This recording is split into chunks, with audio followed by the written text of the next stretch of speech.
I said, here we go. Uh-oh. Hi, everybody. Hold on a second. I just, lost it.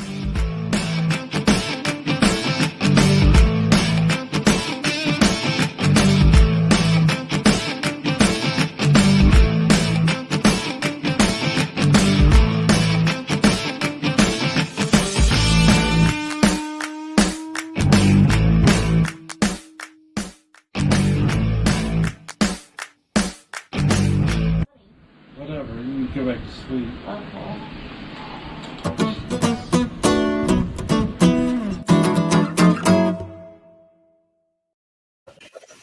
Hello. We got Mike with us again this Friday. Hi. The January host. So I was telling Mike it's cold here in Florida, and he said, I don't know cold. It probably wouldn't be so bad, except the raindrops are really cold. They're like little ice missiles. Ice missiles. He's worse than I am. I mean, at least I grew up in Missouri, but it's very windy and cold. But Mike's like, what is it, 60 degrees? And I'm like, no, it's 55. Overnight here last night in Pennsylvania, it was 30 degrees. Oh my gosh. I was going to ask if you guys have a spare room I can shack up in for a while. Sure. Now. We've got an RV, we've got a cabin, but I will tell you the cabin is not heated. Oh. So, you might get a little cold here. Actually, it might feel warmer to you. I don't know. I always think that the weather here is different than the Midwest that I'm used to, because we've gone up there when it's 10 degrees and we're able to wear a light jacket. And then here, whenever it starts to get around 50, we're cold, especially if the wind's blowing. I think it's just the moisture in the air because, we're not surrounded. We're a peninsula, so we're not completely surrounded by water, but it chills you to the bone. I think it gets right in there and makes it cold. Do you guys have one jacket each you have to pull out of the attic when it gets to be 55? Well, we have no attic. Well, whatever. Out of the back of the closet. I have a few. I have some cute little vests, with the little fur collars, and then a lighter winter jacket. And then whenever it gets to at least 40, I have to have my puffer jacket. 40. So yeah. So apparently I didn't send Rhonda the link. I thought I texted it, so she'll be here in a second. Joe texted it to her. She's probably listening and going, I'm not gonna come on. You forgot me. So, we didn't forget it. We can never forget it. Rhonda. She's still if she's still being Shadow Woman, we get to see the whole, skeletal thing. Yeah. I remember from last time. That was cool. So we got 7 people in the house. Maybe they're cold too on this Friday afternoon. Let's see. Anna's here. Hi, Donna. Hi, Donna. Donna Simons. And I never say this right. Backed by Silver. Mimikyu. Okay. I never say that right. Sorry. Uh-oh. Is it a he or a she? It's a he. He's going to be in trouble. Yeah. He already started. Yeah. You see that? I saw. He said, help me, Rhonda. Help me, Rhonda. She loves that, too. Right. Donna's Diamond said, ha, ha, no basement, no attic, and a few jackets. Right. Yeah, most of the houses in Florida do not have basements because, most of it's under sea level. Right. So that was an adjustment whenever I moved here. Well, the aquifer's only about 10 feet down, too. Oh, he said the aquifer's only about 10 feet down. But, that was I had to get used to that because people don't really park their car in a garage because they need it for storage. Or what happens is, hey, Rhonda. Hi, Rhonda. She's muted. or they buy sheds, or like if you came into our house, you would think you were in a thrift store that is partially unpacked because we we don't have anywhere to put the stuff, and we actually have two sheds.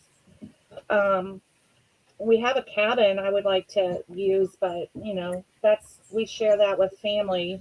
So when people come to visit, they get to stay there. Oh, that's nice. Yeah. That way, they're not in the house. Right. They got their own place. Yeah. They can stay a little longer than, 3 days, and it's the company, they say, starts to smell like old fish. So, Okay. rotten fish, tainted fish, whatever. Donna said, right, it was an adjustment from Virginia. Definitely an adjustment. So what's been going on with you since we saw you last? Just been trying to list and straighten up some stuff here. My garage is a storage area as well. Yeah. So I've been trying to get through that. Nothing too crazy, just the usual, and kids are all over doing all types of stuff. So we had I understand the listing part. We've been listing I feel like crazy. Last night I tried to list and my dogs wouldn't leave me alone. I only got 11 listings done last night. And I would have liked to have had 20 or 30 done. Yeah, right.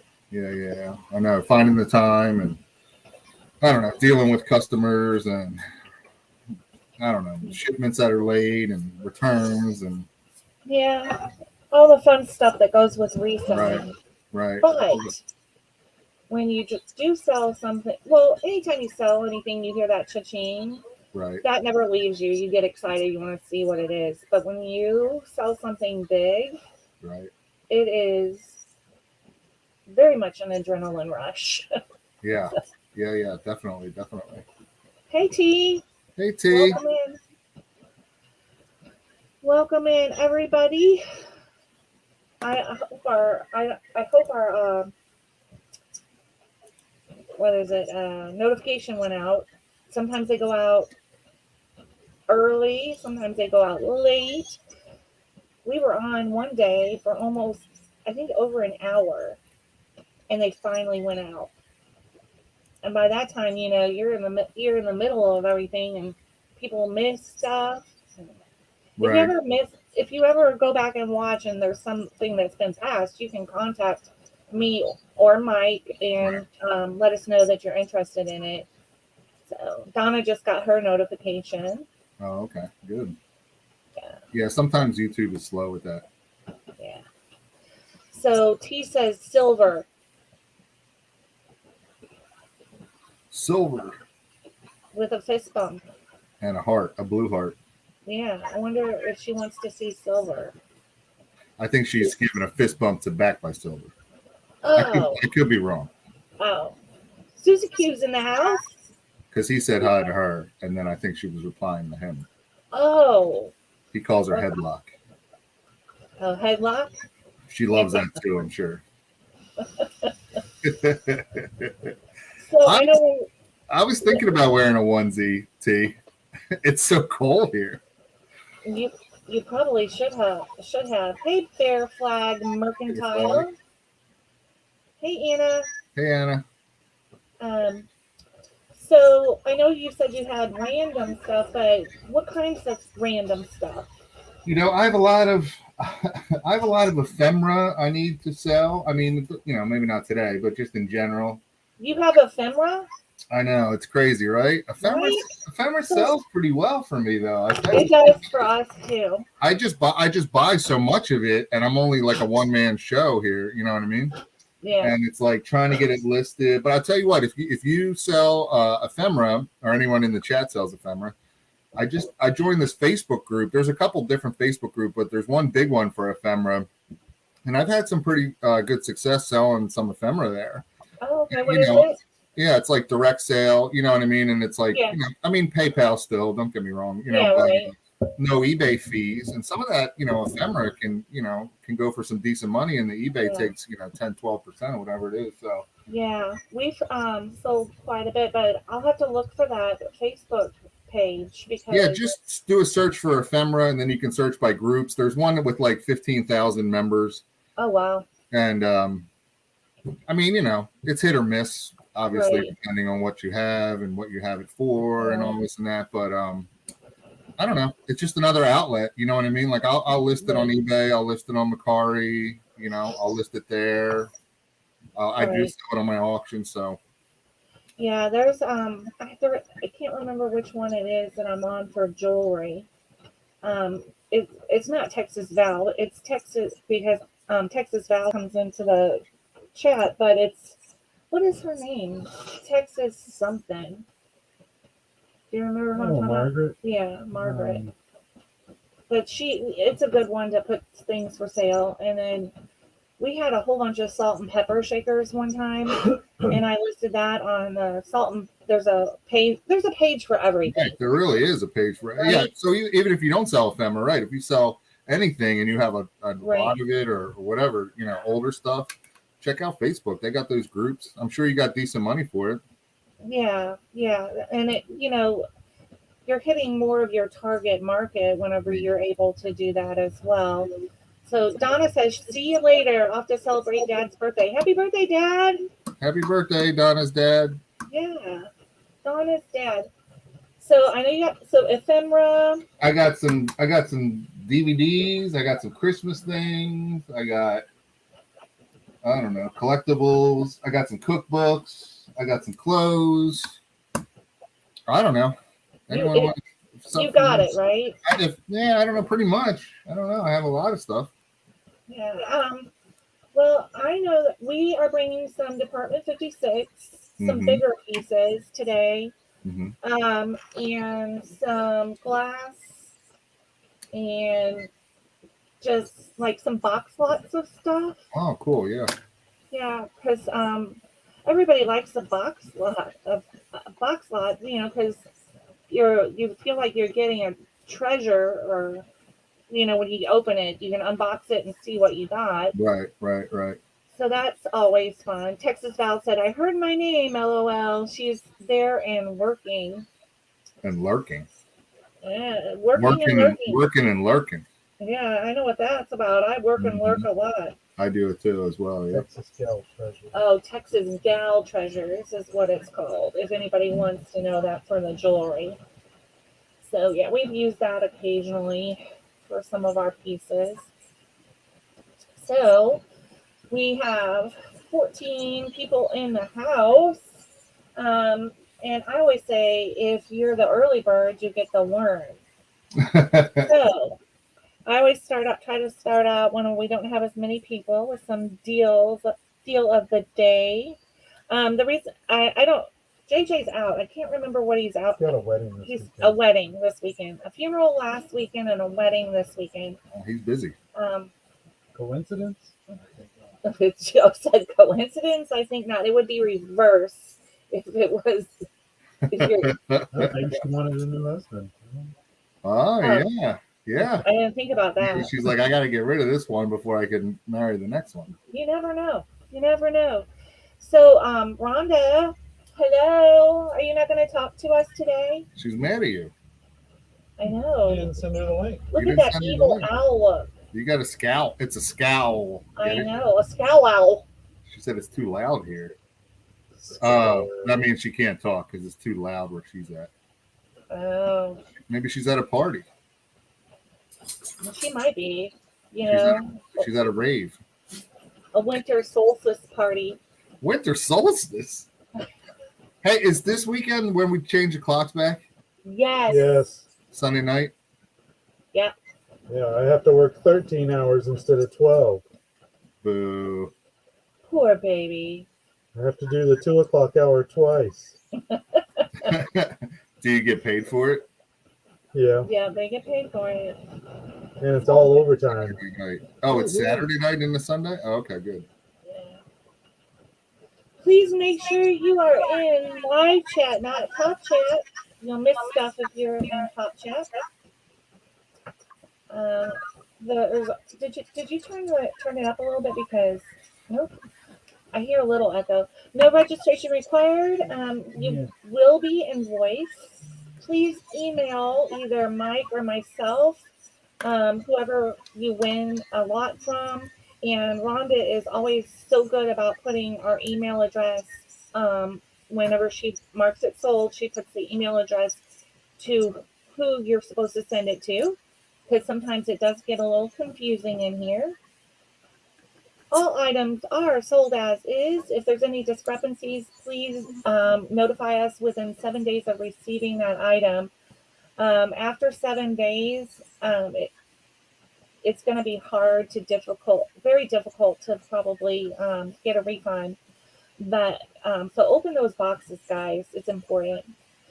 Here's January House's auction house for YouTube, and I have linked his store and his YouTube in the description of this video. So make sure you go visit Mike's store. Yes, thank you so much. And Shadow, I need to put this link in, and I keep forgetting. Shadow Al has the reseller depot if you want to know what's going on and what's coming up in the reseller community. It's usually listed there. There's listings, all kinds of listings there. And then I got eyeballs from her. There she is. She wants the link. Sometimes she sends me, I think it's from Despicable Me with the kid with the braces. And it's going on the screen like, hello, let me in. So, yeah. And I think she usually puts the bidding increments in here. We'll see if they're here. Yep. Because I cannot, for some reason, I always screw it up. So, $1 increments, 1 to 10. I've only almost been doing this 2 years, and I screw it up.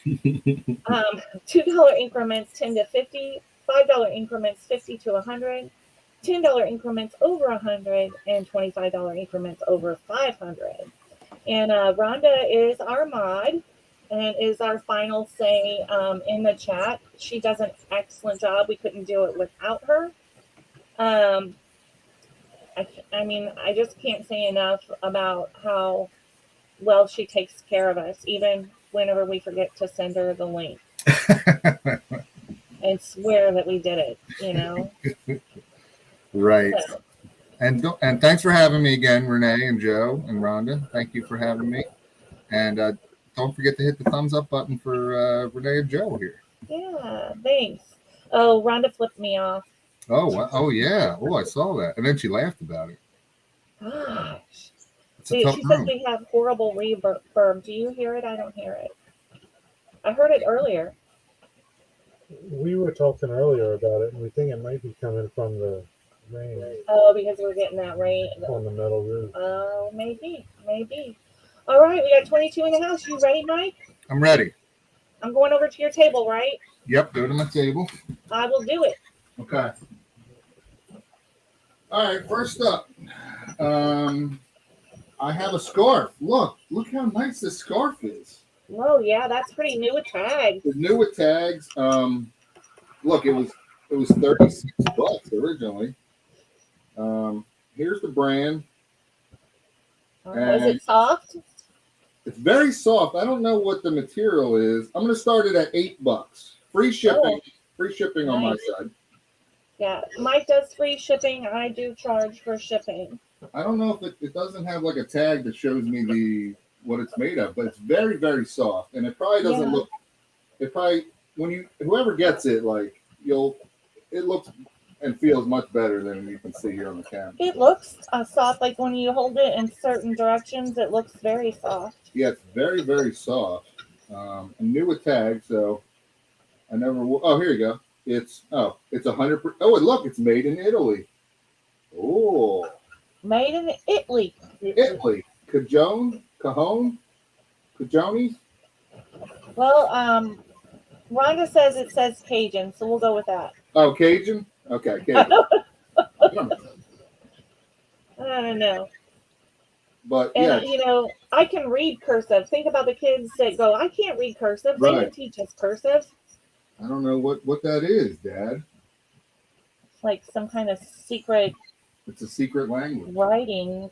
Secret writing. They're gonna have to decode it. Right. Someday they probably will. You never know, Because you only really need it to do your signature now, like, right? right? Like, no one's writing letters anymore. Yeah, that's what they say. They're like, they type, but you still, I don't know. I guess it's a lost art. I don't know. Definitely. So it's a shame. Well, if you want to be a reseller and you sell anything like ephemera, like photos or postcards, you better learn how to do that. Absolutely. You're not going to be able to tell what the heck's going on. Yeah, it's purple, black. I don't know. It's got some pink in it. Kind of. White. New with tags. Made in Italy. Italy.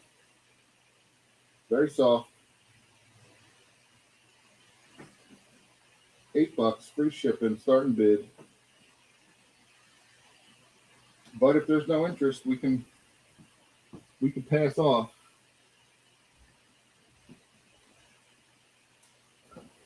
Hey, Mike. Do you want to do 2 or 3 lots? I'm good with 2. I don't know. Okay, we can do 2.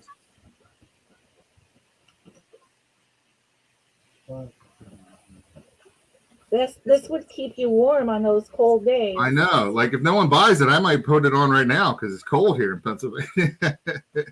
Oh, it looks pretty good in the picture there. It doesn't look bad. Let me try to fold it up like how you would list it on eBay.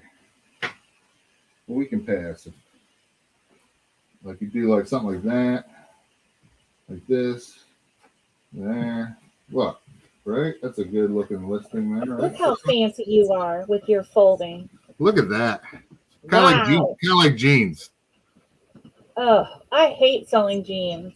I love selling jeans. Do you? I stopped selling jeans because I stopped selling clothes except for what's already in my store. It takes so much time. I'll do scarves and stuff like that, but accessories. It looks like that might be a pass, Mike. Okay. Well, listen, like Renee said, if you're watching later and you want a nice soft scarf for $8 made in Italy, let me know. All right. How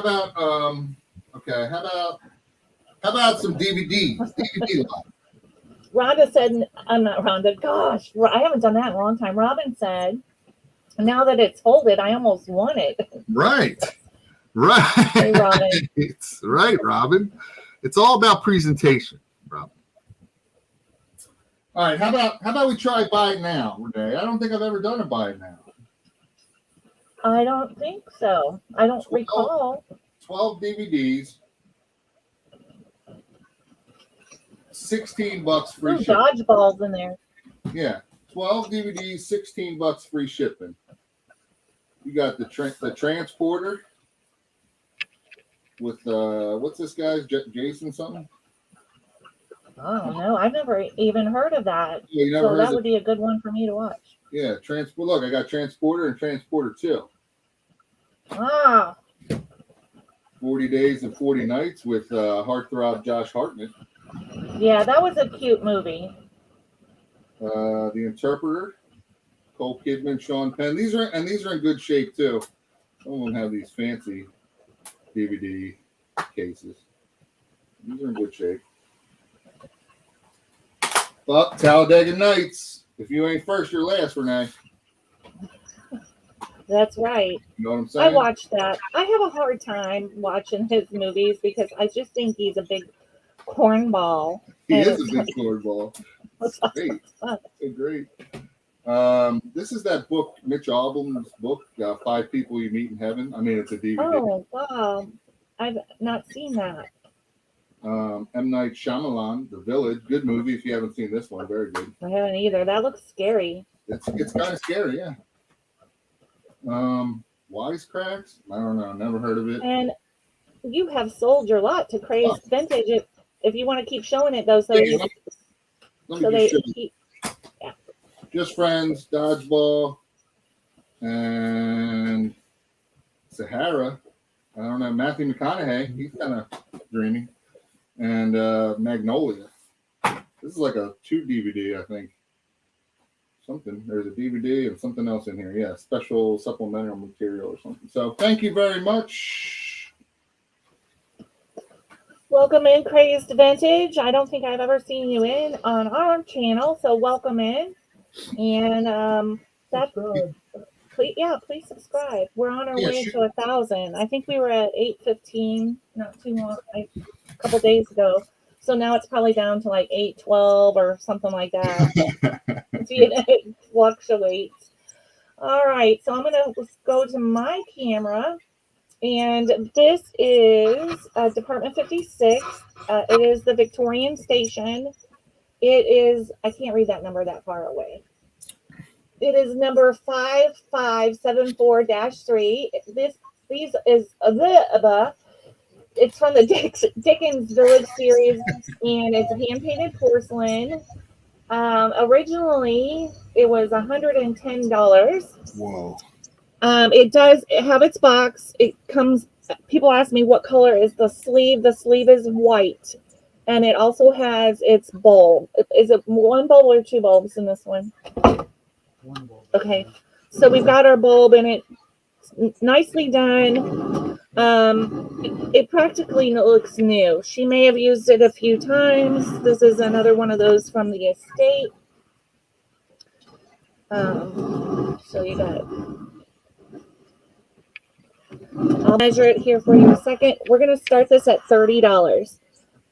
This is from 1989, and if you look at the bottom, look how clean it is. Still has its little inspection sticker. Almost all of the ones that we've seen from her estate has the stickers and look very clean. So let's see how tall it is at its tallest. So it's right at 9.5 inches, and then it's a little over. Well, it's just a hair over 12 inches long. So Joe said about 13 inches. And then the width is about 5.5, or the depth, is 10.5. 10.5. I mean, 5.5. I don't know what I was thinking. I was adding it together. 10.5. I can't read. So this is a $30 start. And you would pay shipping. We do try to combine our shipping for you if it's possible, and we do get the cheapest rates that we can. If you ever have a discrepancy with what we're charging for shipping, just email us and we'll let you know how we figured it out. But Joe does try to find the cheapest shipping through Pirate Ship, Shippo. I always want to call it Ship You. Ship You. This is so pretty. Look at that. That's awesome looking. Isn't it? It's big, and you could put I don't know, maybe we have trains, but you could put a train in front of it or back of it. If we had a big enough house, Joe and I would display these. Good morning, Carol Ann. Hi, Carol Ann. Hi, Bonnie. So I'll give you just a few more seconds in case you're looking it up, but our start on this one was $30. Hi, Jill. 30. You see a Jill? Yeah, random auctions by Jill's in there. I don't see her. Well, not yet anyway. Hey, Bonnie. Maybe I'm further behind in my StreamYard than you are, but hi, Jill, if you're there. And she's there. She said, hi, guys. Hi, guys. Hi, guys. This is awesome. Yeah. All right. Oh, there she is. I see her. All right. Well, this looks like it's going to be a pass as well. And Joe gets to pack that back up in the box. Here. Joe's like, great. He's like, well, we'll list it. If anybody's interested, let us know. All right. So this is an olive green vintage bowl. I'm trying to look it up to see who the maker was because I thought it was Hazel Atlas, but I'm not sure. But this is what the bottom looks like. We're going to start this off at 15. It would be great for Christmas, to have on your table with some, I don't know, ambrosia salad in there. Does anybody make that anymore? No. Ambrosia. Oh, okay. I spoke for everybody. I said no. No. Hey, I always remember that from Edward Scissorhands. Oh, yeah. So it's right at 4 inches tall and about 8.5 inches in diameter. It's a really nice bowl. No chips or cracks. It is vintage. Looks awesome. Why did Rhonda say ew? Oh, ambrosia salad. Ambrosia.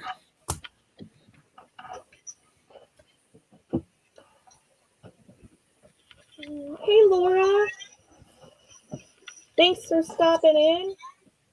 It's really pretty. Kind of like I don't know, kind of reminds me of a flower. Yeah. It's fluted.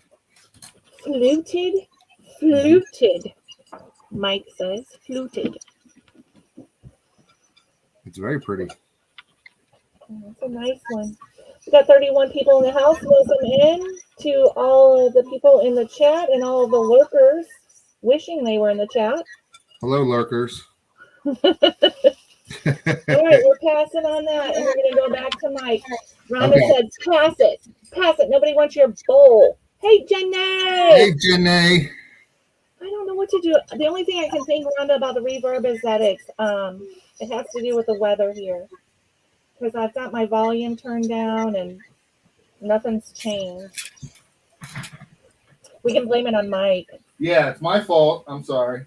I mean, at some point, I know I'm going to be not invited back, so we might as well blame the reverb on me. It's not the weather, Shadow Woman said. All right. I've got 105 vintage postcards. Free shipping, starting bid $30. 105 of them. Okay. And I'll just try to pick out the more interesting ones. Like I'll probably have a good number of Pennsylvania because I'm in Pennsylvania. Kind of cool. Oh, here comes the postcards. These are cool. 1908. Hey, Jade Moon's in the house. Hello. Who is it? JJ? Jade Moon. Oh, Moon. Jade. I can't talk. I'm trying to do 15 things back here. I'm not good with that whole chewing bubble gum and walking thing. Walking at the same time. 1914 on that one. Oh, I like that one. That's nice. Yeah, that's pretty cool, right? Oh, you should see this. I won't sell here today, but I just picked up this velvet American Indian picture on a velvet painting. Velvet painting. It's awesome. Oh wow. It reminds me of that commercial. Do you remember the commercial where they had they promoting not to litter, and they showed the Indian indigenous person that cries? Yeah, the tear running. running. What it reminds me of. 1915. This one's cool, but it's got some of them have a little wear. Like this one's the worst one by far. But it's 1909. Like I couldn't get rid of it. You know what I mean? Like that's not really interesting. Let me try to find here. This is pretty cool. It's got like a glint to it. Yeah, it had that embossing look to it. That's pretty cool. I always find it like when we had some of the postcards, I like to try to read what they say. It's pretty interesting. Yeah, see, but you need cursive to figure out what they're talking about. We had one lot that was all from one lady, and it was really interesting to read what different family members were saying at the time, and she had a bow at the time, so that was interesting as well. This one's a cool one. A pipe. It's got a pipe on it. 1912.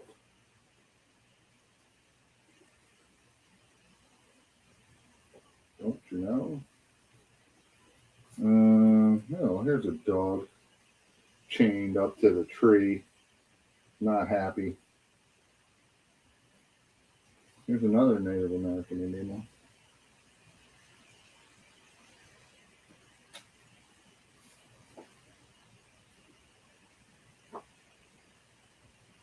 Birthday.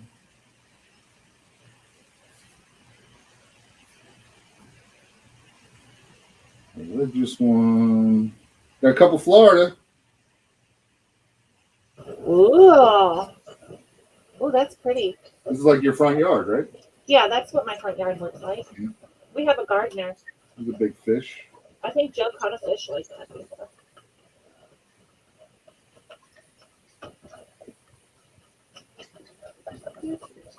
$19.11.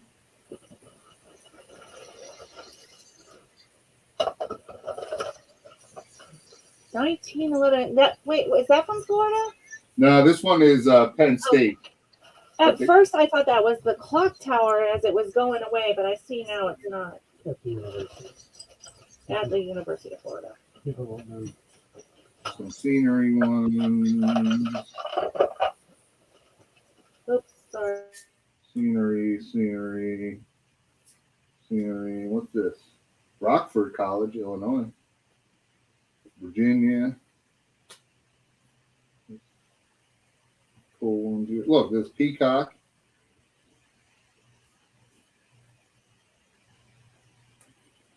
Macon, Georgia. What's going on there? Oh, look at this double rainbow one. That's cool. Hard to see the second one, but it's right here. Double rainbow. Pretty cool. Clouds. This thing. Scenery. Here's more Florida. Some kind of fancy tree. 1945. South Carolina. Georgia. Here's a bridge in Florida. It's a bridge. And what bridge is that? Main bridge span of Sunrise Highway connecting Pinellas and Manatee counties. Huh. Joe 1958. doesn't even recognize it because he just went,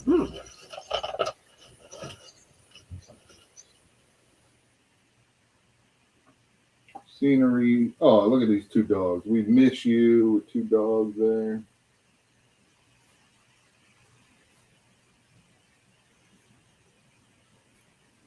Chicago, Waterfall, Virginia, St. Petersburg, Veterans Hospital, VA Hospital. I'm familiar with St. Petersburg. Here's a overhead view of Renee and Joe's house. Yes, absolutely. Right there on the coast. Did you see our butler right there in the backyard? It's hard to see, but yeah, I did catch a glimpse of him. Yeah, he likes to like insert himself into different Photos, Yeah. situations. We catch him sunbathing nude all the time. Right. yeah, nude. He's out there nude all the time. He claims he was like working, it was inadvertent. Yeah. Well, he says that's how he likes to Look at this. help the gardener do the gardening. Right. This is Joe in the backyard with his pet alligator. Yeah. Joe wrestles alligators all the time. You're like, Joe, are you out there wrestling the alligators again? Come on, we got an auction. Like, yeah, we got an auction, or hey, get in here. It's time for dinner. Right. Time to eat dinner. Put the alligators away. Oh, Jill said now it's the Sunshine Skyway Bridge. I'm sorry, I didn't read that before. Did I say hi, Bonnie? Hi, Bonnie. Hi, Bonnie. That looks like a scary bridge. When I was younger, when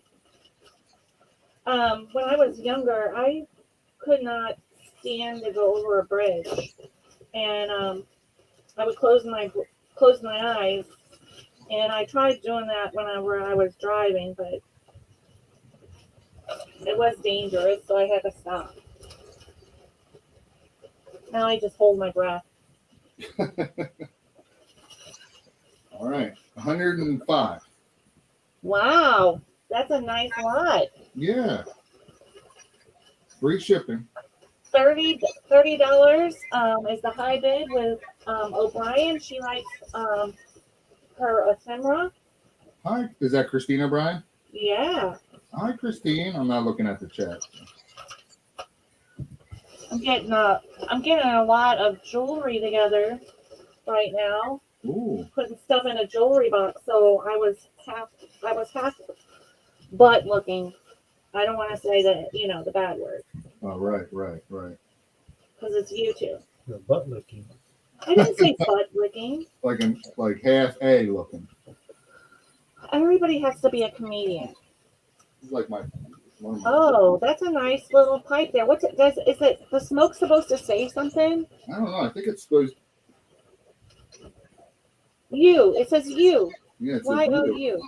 Yeah. If you read cursive, you can tell. Right. And the first sentence is, "Hello, kid. Hello, kid." Oh. If anything else, they're just fun to look through. Yeah, And that is definitely. an awesome deal. And it was sold to Christine O'Brien for $30. Thank you, Christine O'Brien. All right. Thank you. Hang on 1 second. All right.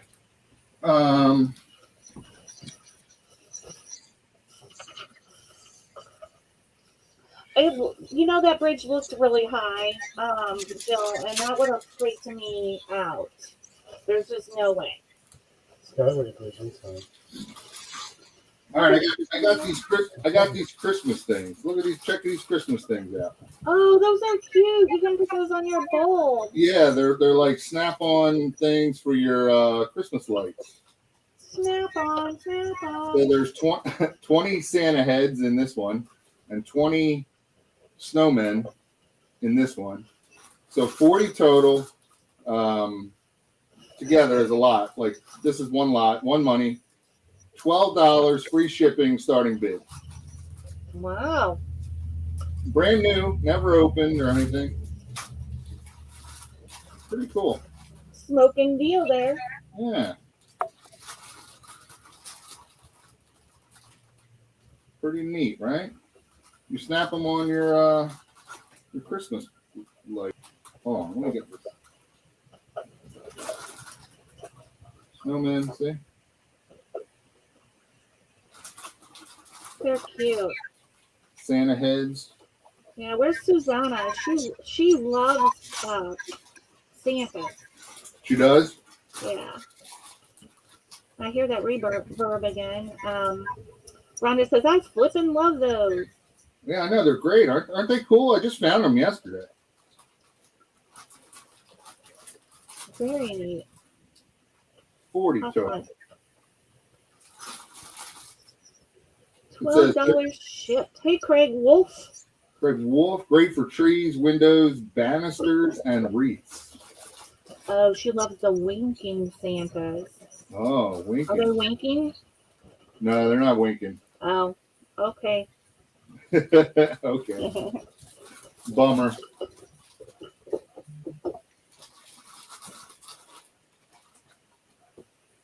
Bummer. No takers? No takers. It doesn't look like it. Okay. Those are awesome. That's okay. No big deal. No big deal. Thanks for looking. Was that two? That was two, yeah. Postcards in That's my right. Santa cards or Santa and Snowman snap-ons. So Oh, I Shadow have, Woman says she'll take them. Okay, Shadow Woman. see if I can get some better light. This is a darker wood. But I knew she would say I will take them. I knew she would want those. Anyway, we have I am having trouble today. It's a wooden Canister Set, and I'm gonna start it out at 15. I want to show you there is a repair on the bottom plate, but this Canister Set it's a nice weight, but it has like, I don't know if you can see it. but like these fish Oh, carved man. on it. Is that hand carved? I don't know. That thing looks awesome. Isn't it cool? It's got this fish on it. Yeah, you just got cool stuff. It's all carved. I don't know what kind of wood it is, but it's heavy. And it, it has some age. It does have like this little imperfection here. Gives it some character right there.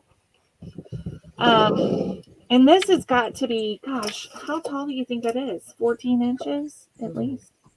About 15 or 16. Yeah, I would say about 15 or 16. And it's got the little wooden carved shot glasses. Those are neat. And there's 5 of those. And these two, all right, I'll show you the difference. There's 2 different sizes. One is fatter and one is thinner, wider. Joe's like, well, they're hand turned. It's going to happen. One's for a mixed drink, and one's for a shot. Oh, okay. I don't And know. so here's the imperfection. It must have gotten cracked or something, and they did glue it back here. Mm-hmm. I don't know if you can see that, but if you're displaying it, you just display that towards the back. But this is also carved. At first I thought it was inlaid, but it's actually carved. And then I guess they may have stained it that way. I don't know. But it's super cool. It says that it was made in Haiti. In Haiti. So I wanted to show you the imperfections and everything. We're going to start this off at 15. Nice. 15 plus shipping. Oh, Craig Wolf says it looks like mahogany. Hi, Craig Wolf. It could be. Thanks, Craig. I mean, it's heavy. He said it looks like mahogany. And he's in for 15. Thank you, Craig. So he likes it as well. Yeah, I thought it was really cool. It was hard not to keep it. When you're a reseller, you hear, like I say it all the time. It's just hard not to keep some of these things. You just fall in love with it. So there's how the lid opens. Very well done.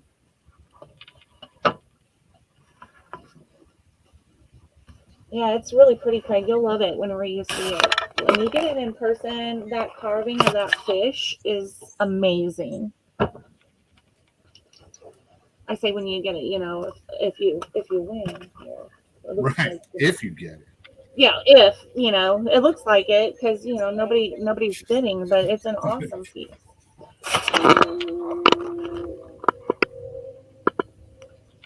It's so big I have to, do a slow scan. A slow scanner. Oh, that was a little fast.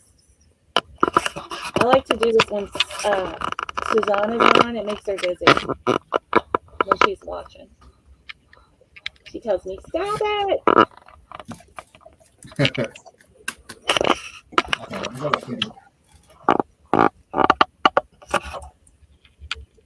Fair warning. Do you know what we did with the clipboard, honey? I'm not prepared. Okay. Oh, yeah, that'd be nice. I have a cane I had carved for my dad, and he passed away, so I got that. I have it back now, which is kind of special. Thank you, Craig. Can you take this, honey? Hi, Vintage Memories is here. Well, hello, Vintage Memories. All right, so the next one I have, let's see, what's in this bag Joe handed me? Some beanie, it looks like a Beanie Babies and some marbles. There's marbles in here, but I think they're modern marbles. So, I don't know how many's in here. Let me count. How much am I starting this on? 15? 15 for this. All right, most of these have their tags on it. There's the Eagle. Joe said make sure you look them up. This one's from 1996 with its tags, so you can say it's new old stuff. Then we have Puffer, not Fluffer, but Puffer. 19, 1997. Sorry, I'm such a Then child. we have Chocolate. Chocolate has his tag. Chocolate the Moose. Chocolate Moose. I got it now. Yeah, you get it now, chocolate mousse. Yeah, I'm a little slow on the uptake there. Still laughing at Fluffer. And this is Cuckoo. And it's a bird. Cuckoo bird. And it is from 1998. 98. Also with its tags. So there's 4. Then we got the Red Bull. Red Bull, get it? Yeah, Red Bull. I got it. I don't know that they did that on purpose, but maybe it's Snort. It's called Snort. Is it a pig or a bull? Well, pigs don't have. It's a bull. It's a bull, and I believe Snort was made before Red Bull was even a thing. Oh, wow. Yeah. Let me see. This one is. Well, where does it say? Snort. What? How old are you? I don't see a date on this one. Is that? Oh no, there it is. 1995. Oh boy. Then we have a walrus named Jolly from 1996. So far all these have their little tags on them. And then we have, it's a skunk. I don't think I've ever seen a skunk. It's Stinky, get it? Because it's a skunk. He's cute. And then we have, this one's different. What is this? A platypus? It's called Beak. 1998. Beak? Is that a platypus? That's a kiwi. A what? A kiwi. A kiwi? Okay. Australian bird. I thought a kiwi was a fruit. Me too, but Rhonda knows her birds. And then there's a bag of these marbles with a shooter. I don't think they're very old, but they're in there. And then Joe's making noise over there. 1993. No, not Australia, New Zealand. But yeah, it's a kiwi. Oh, 1993. This is Twigs, and it's a giraffe, and it's a McDonald's toy. Hey, that's loud. Throw another kiwi on the bobby. Yeah. This is Tigger from Disney, and he's not a tie. He's just like Tigger. Tigger. Just Tigger. Just Tigger. So there it is. And Laura says it's a kiwi bird too. Oh, okay. So, yeah. What did we start this out at? 15? 15. Yep. Yeah. So you got 1, 2, 3. Fluffer is 4, 5, 6, 7, 8, 9, 10, and then you have the marbles. Anybody is a interested puffin. in them? They're cute, aren't they? Thanks, Anna. Very cute.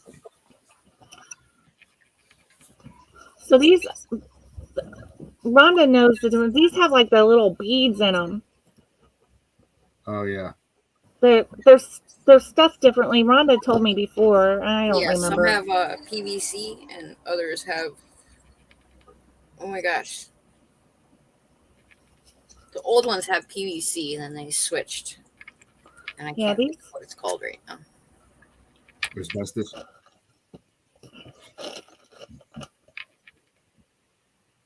What do kiwi birds eat? Bugs? Are they water birds? I don't know. I never heard of a kiwi bird. All birds eat bugs. Well, I mean, like some eat berries, some eat. It's probably like a vegetarian. Yeah, vegan. Vegan, right? It's gluten free, I think. The kiwi bird. Maybe. All right, I think that's a pass. Ready, Mike? Carol Ann's in at 15. Oh, I didn't. Why are you? Well, how are you seeing? Are you watching YouTube? Oh, there it is. 15. I am all seeing, Renee. Okay, you're omnipotent. Yeah. No, I don't know. I have. Not I have impotent, omnipotent.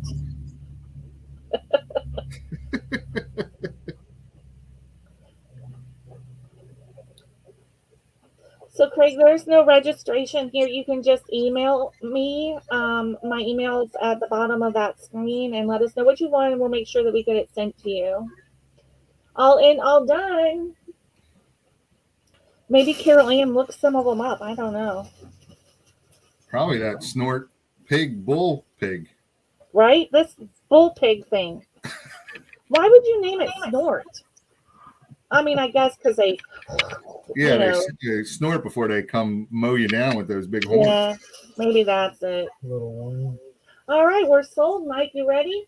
Yeah, can I show you something cool I picked up? It's not for sale though. Yeah.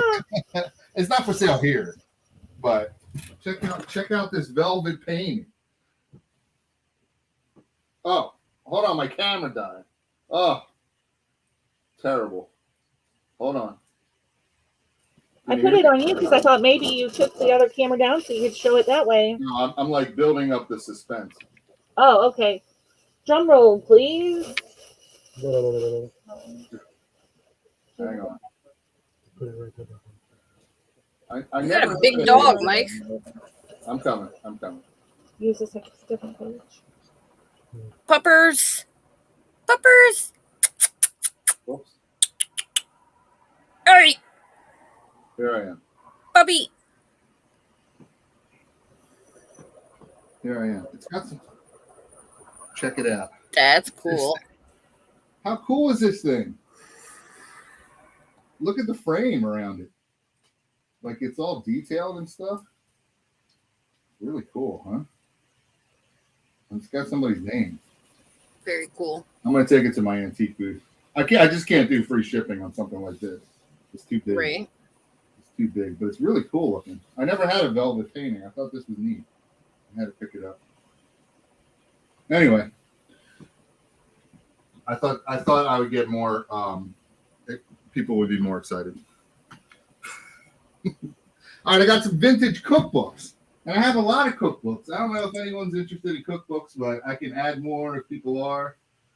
But if not, it's okay. We'll start with these 4, and we'll do 15 plus. 15 with free shipping. And they've got some, they've got some age to them. They're old. I think they're all from like the 60s. Like here's this Betty Crocker's Good and Easy cookbook. You probably won't be able to read that, but it says first edition, first printing, 1954. I know it's very little there, but you might be able to see it. They got a little wear, but I mean, they're from the 50s. This one's from the 50s, so and that was cool. We got this Wherever New Method Cooking from 1967. All types of vintage recipes in here. You can make giblets. I know everyone wants to make giblets. Chicken Maryland is a big favorite here at the January house. Chicken with peach sauce. Who doesn't want that? Here you go. If we don't sell stuff today, we're going to be needing this book, the Budget Cookbook.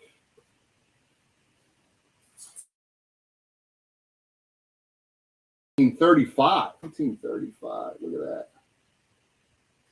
I have a lot of ephemera. A lot of cool stuff.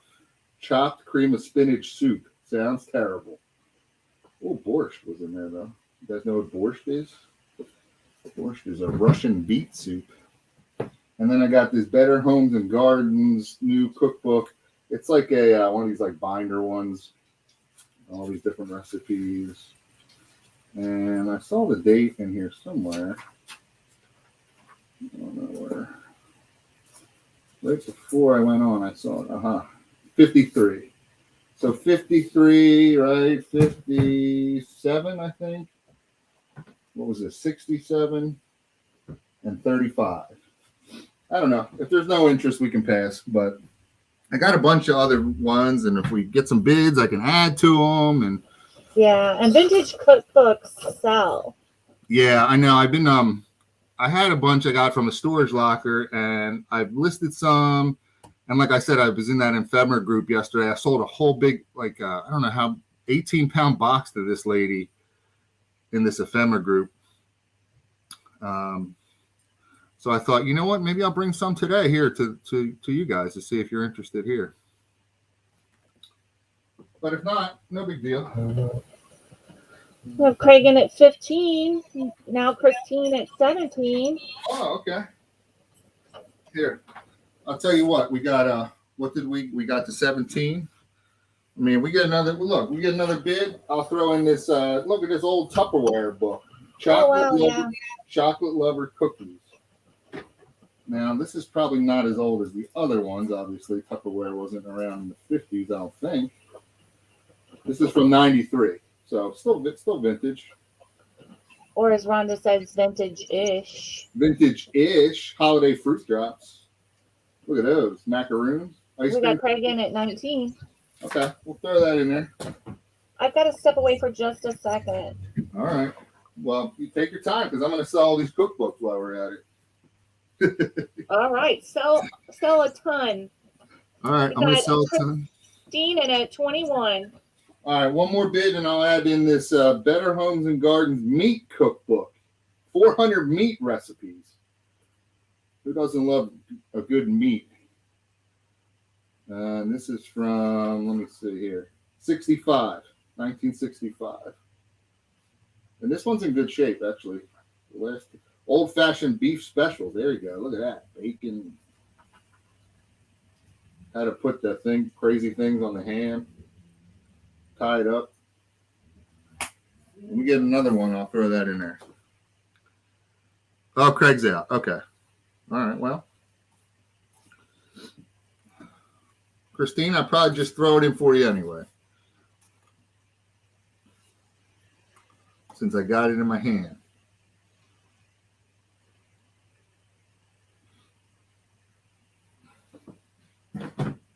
There you go, Christine.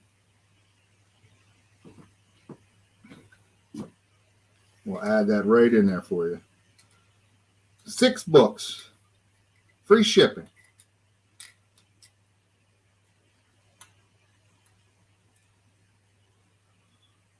So. Okay, cool. All right, Christine, thank you very much.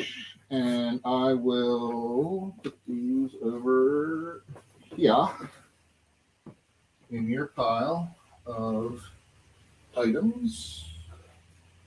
That was cool. Maybe I'll do another lot later. I don't know. We'll see. Hold on. All right. I'm coming. All right. I had Christmas ones. And I got Halloween ones too. Maybe they'll do better than my Christmas ones. So these are the snap-on lights for your Halloween lights. There's 20 ghosts and 20 pumpkins.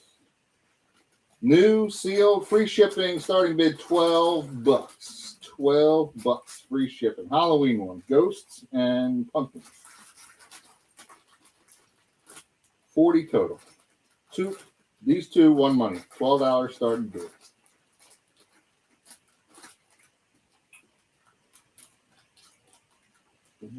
I know Halloween's over, but I just found them.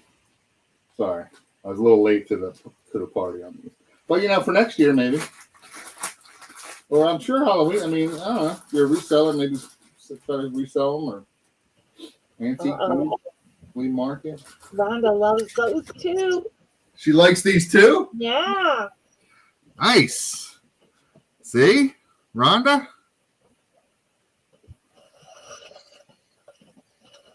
I know. I just found them yesterday. Thought they were neat. I was like, I'll try to sell these today. Yeah, I think they're really cool. But if there's no interest, we can pass. Not a big deal. Hey, Mike, I'll buy them for Rhonda if you'll send them to her. Yeah, I'll send them to anybody. Sure. Let's see if you get a bid on them. Okay. Jay Seagroves, welcome in. Hey, Jay Seagroves. Hello. Well, I'm not showing any interest in them. Well, I will buy them for $12 and we'll send them to Rhonda. I don't care if you say no. I don't think she wants you to do that. I don't care. She's not Oh, the boss of me. You're like, this is my channel, not. Right? She's the boss of me whenever we're auctioning, but this is me buying something for her, so she's not the boss of me. Right. You can't stop somebody from buying you a gift, right? Yeah, I'll type my bid in. Okay. Thank you, Renee. No problem. I forgot, I got to make it official. Yes. Very cool. Very cool. That's very nice of you, Renee.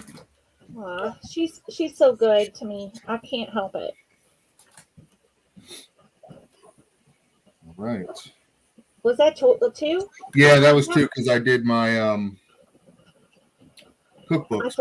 I forgot because I walked away. Okay, so this is Tiny Tim's house. The Bob and Mary. Bob and Mary. Oh, it's an and Mary Cratchit.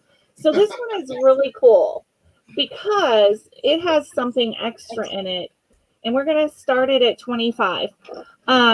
It has this. See these logs? It actually will. You can set a timer, and there is some liquid smoke stuff in there as well. It doesn't look like there's hardly been any used or it evaporated. But like even see, the sticker that says open is still on there, and I just opened it. So let's see if I can get it back in there. So you put the little fluid in there, and it'll go back in because we had it out earlier. It's a tricky puzzle thing or something. There. Okay, there it is. So the smoke will come out of it, and here are the plugs for that. And then the Tiny Tim house also has its light, also has its box, the styrofoam, all the plastic bags and everything that covered it. So we're starting this at 25. And it's Tiny Tim's house. And it's got a little tag that says Tiny Tim on it right there. You can see it. It's a hanger. It's a little hanging tag. It wobbles back and forth. And this is from 1996. It's the Christmas Carol Revisited is what it's called. The Christmas Carol Cottage. And really clean on the bottom and everything. Looks brand new. $25 start. Super cute. Let me measure it for you there. There's his little... There's Tiny Tim's dangler. All right, so let's see. The highest point is the chimney, and you're looking at about 6 1/4. And then length is right at 10, and the width is right at 6. So he didn't tell me the number. Let me go look at the box, and I'll tell you the number so you can look it up. It's whenever you're in eBay. All you can just put in Department 56 and then the number 58339. 58339. It has the instruction booklet and everything with it.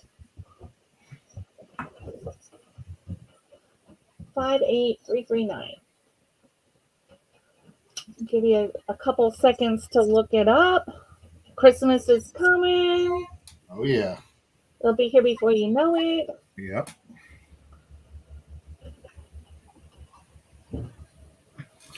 Thanks, Bonnie. Super cute. Because it's a little thatched roof. And remember, this is all hand-painted porcelain. Joe just came in from the rain. He went to go grab some stuff. He was wrestling that alligator again. Yeah, it was coming into our yard from across the street, so Joe had to take care of it.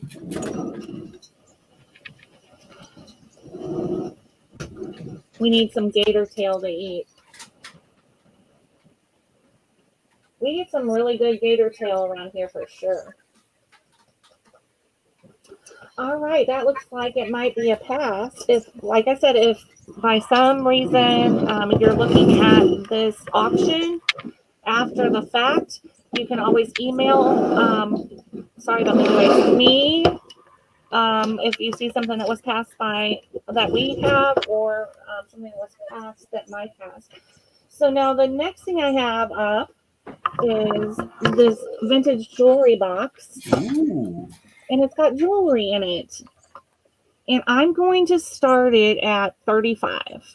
The jewelry box does have its key still, which is very unusual, which I just gotta find. I just mushed it down in the jewelry. So it's kind of a mystery lot of jewelry. And then you have the key and it works. We put it in there before. There it goes. It works. So that'll come in with it. I'll put it right there. And this is what the jewelry box looks like. It is older. It's got some wear, got some character. Yeah, it's got character. Yeah. So we're starting this at 35. We got this piece in there. Very sparkly piece in there. I'll show you a few pieces. I'll tease a little bit. This little, this is really pretty. It is a peacock. Yeah, peacock. And then there is this one. Is this a, I'm not talking about your peacock. Joe said, don't talk about my peacock that way. There is, Oh my God. Is it, what is that? It's purple. Love that. It's Amethyst? Amethyst? Yeah. Amethyst point. There's another piece. There's this piece. That's a chunker. Yeah, some people like chunky jewelry. There's quite a few pieces in here. I put a and there's signed pieces in here too. I was just going to say Ernie Mark. Glass piece. Here is another glass hand blown piece. Ooh. There's some pretty pieces in here. And there's signed pieces in here. Like that one is signed. Here's a brooch. This is a coral brooch.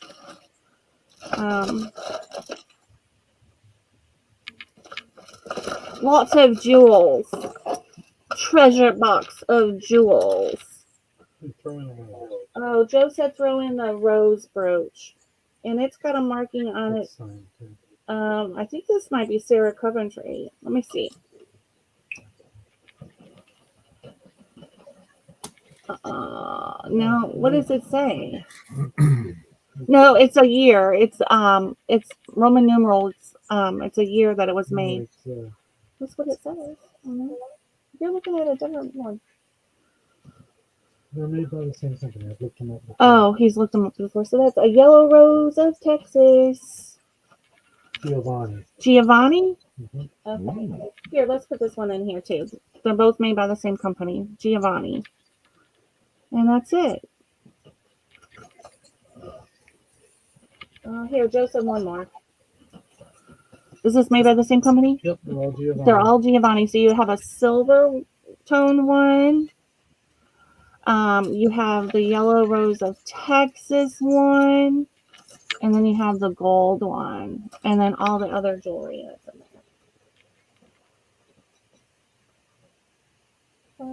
It is a $35 start. It's a pretty little jewelry box, too. It's unusual to find them with their key still. It's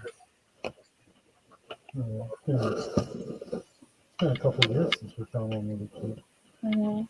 I just know that we hardly ever find it with a key. I have my mom's old one, and I don't have the key to that.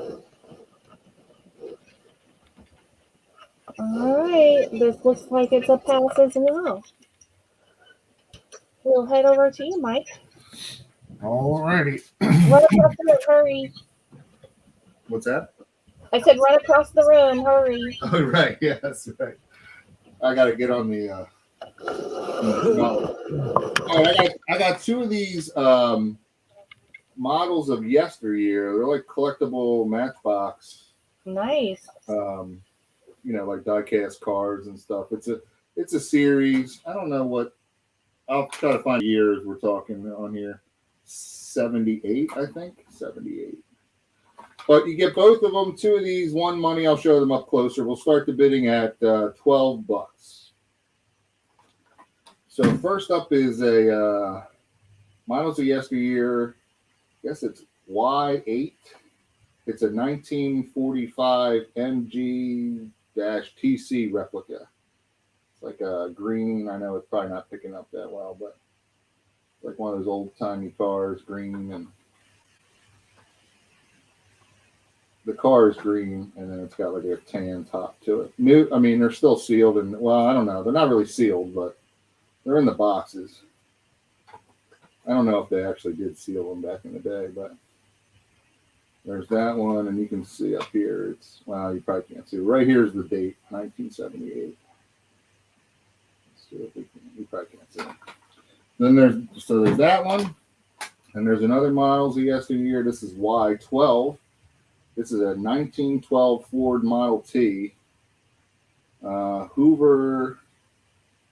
Oh, the Hoover. It beats as it sweeps, as it cleans. Some kind of advertising thing for a vacuum, I guess. Like a truck. Orange. There's some box wear. There's some creasing on it, like you can see there. There. Shelfware. If you're going to list them on eBay, call it shelfware. Little, hard to see, but like a little foxing.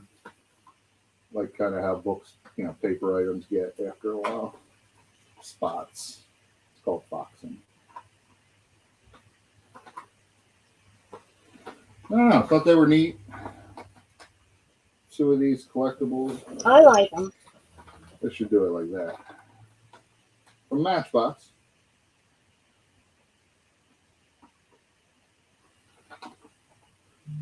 But if there's no interest, we can pass. $12, free shipping, start and bid.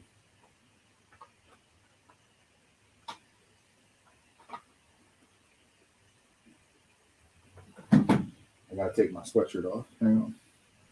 I was complaining about being cold. Now it's too hot. Yeah, my heater is starting to warm me up. Just a chain. I'm under the spotlight of YouTube. All these lights in here. All right. Well, we can pass, I guess.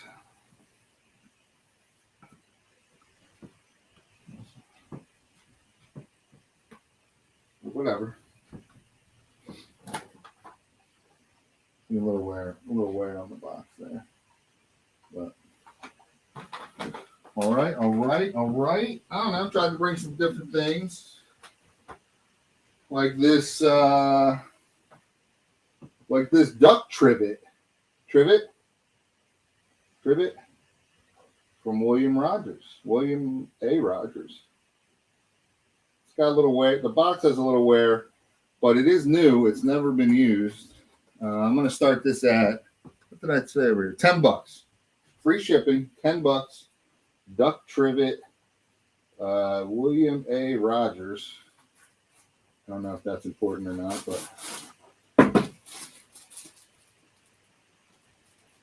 it's a duck with some, we used to call them punks back in the day. Yeah. I don't know if this is open or sealed. I think it's sealed. Oh, no, it's open. Look, you can even hang it on your wall. It's got a little hooky thing. And it says tarnish resistant. Tarnish resistant silver plate. Very nice. Japan. Now, I just saw as I took it out of the box, there's a little, maybe it's me. It looks like there's a little discoloration, like right there. Does that look like, can you see that a little bit? Like a little spot there. I don't know why. A little bit, but it might easily come off with like There's a reflection of the lighting. Yeah, I don't know. It looks like a little spot or something. But this is how I found it. And it doesn't look like it was. I mean, there's no scratching on it or anything. It doesn't look like it was ever used. Yeah, it's really nice. It doesn't have to be used as a trivet, guys. You can use that as a wall hanging. Yeah, because it's got Yeah. an eye. What do you call it? Eyelet, eye hook. Yeah, Like, put on your wall like this. it's really pretty. But you never know. You know, Thanksgiving's coming, Christmas. You got people over. Put that on the table. Put the hot casserole down on there. Or whatever you're having. Green bean casserole. Green bean casserole, one of my family's favorites. Casserole should not be in anybody's Thanksgiving dinner. Oh yeah, look, Wow. it says Japan right there under this. See that? He said, Rhonda just said nobody should have a casserole. That's. I'm just gonna pass over that because that's just like. I mean, like, you got sweet potato casserole. It's like so ridiculous to say. I mean, everything should be a casserole. It's easy. You throw everything in a pot. No, not for Thanksgiving dinner. Green bean casserole is a If you staple. want to have it any other day of the year, go right ahead. Oh, You're probably one of no. those people that deep fries the turkey too, aren't you? I cannot wait to have green bean casserole and sweet potatoes, and Yeah, I can't wait to have all that stuff stuffing. that I have to cook. Now, Joe did deep fry. When we first started dating, we did a Thanksgiving at my house, and he deep fried a turkey. And I'm like, be careful, you know, they say they can blow up or catch on fire, blah, blah, blah. He's like, I got it under control. So I had this big concrete driveway, and he's out there, and he drops the turkey in, and he sets it on fire. My driveway was on fire, everything. Oh, Oh no. yeah. Well, that looks like it's a pass, too. Okay, that's We okay. got 30 people in the house. Are you guys awake? Pass. Well, that's 2 for me. 2 passes in a row. I feel unsatisfied. I know. Sometimes it's depressing because you're like, I really thought I brought some cool stuff. What's up? All right. So I think this is cool stuff. If you're into jewelry making, I have a whole bunch of, I don't know, what do they call it? Anyway, supplies. So this is actually a chain, I guess, that you could cut or do whatever to make a necklace. I'm going to start this at 35, and trust me when I say 35 is not very expensive for these things, for everything that's in here. Because I do make jewelry. There's a chain in here. I don't think, it doesn't say the length. Here's some links like for that necklace. I believe there's a whole bunch of extenders in here. This might be a chain as well. Jump rings. Some more of those. Some more of those. Some more of these. This is the company that they're made by. Oh yeah. This says they are 15 by 9 antique brass plated base metal lobster claw. We got these jump rings. There's a lot in here, guys. These are extenders, like an antique color there. That's an extender. That might be a chain. Then you've got these lobster claws. One of those. Then we have these for earrings, to make earrings. I use those a lot. I have quite a few of these. That, earrings, some more earrings. Another chain of some sort. So we bought out a guy that made jewelry, and I have a ton, and that's how I got started into making jewelry and doing wire wrapping, because we had so much. And so I'm trying to thin it out because we just they call it findings. So these are some findings. I couldn't, for the reason my brain just wasn't working. Those are chains. These are all different color chains. The lobster claws. Like you can see, this is a huge lot. Yeah, that's a lot of stuff in there. Some more jump rings. Chains. Jump rings. Earrings. Extenders. Another chain. Even if you're not into making jewelry, these do resell very well on Poshmark and eBay. These are bales. They're 10 millimeter large antique brass. So you can see those maybe a little. It's got like a little design on it. See if it'll focus. Focus. There we go. Another chain. Another chain. Here's some more of those bales in like a gold color. There's a lot in there. I don't know how many are in there, but that bag is full. Another chain.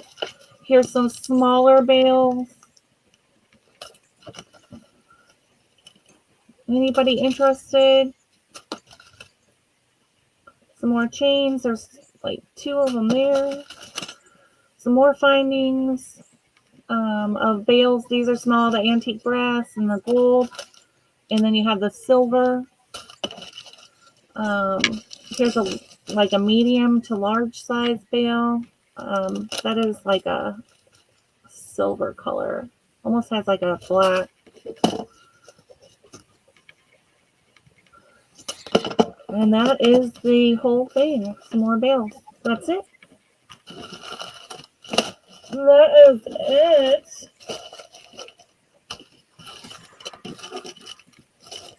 It looks like this is going to be a pass. As much as going through it, taking my time going through it, and no bids, then I think it's going to be a pass. Fun fact, cats cannot taste sweet things. Huh, I don't think I knew that. Thanks, Mom. All right, my next lot are some watches. There's some decent watches in here. This one has like a mother of pearl behind it. I'm going to start this lot at $10. It's got the stretch band.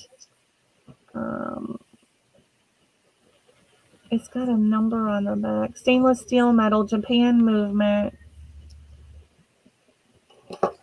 And then I have this one. I wonder if those are blue. I wonder if those glow. I cannot, let me see if I can. The maker on that one is so small. Now, they have not been tested. They might just need new batteries. I don't know. So it is as is. This is a Timex. So those may be like the Indiglo type of thing. Nice band there. This says, what does it say? Carriage is the brand on that. This one is Boliva. Yeah, Boliva. Really nice little chain there. Kind of like almost like a bracelet watch on that one. And then this one is a watch it. Quartz watch it. So you've got 1, 2, 3, 4, 5 watches. $10. All right. Really pretty.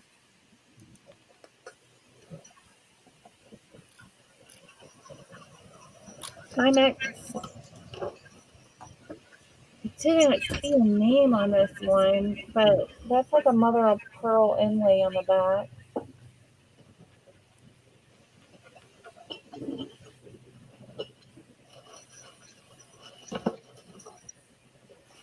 Joe keeps going outside to get more stuff, y'all, and he's freezing.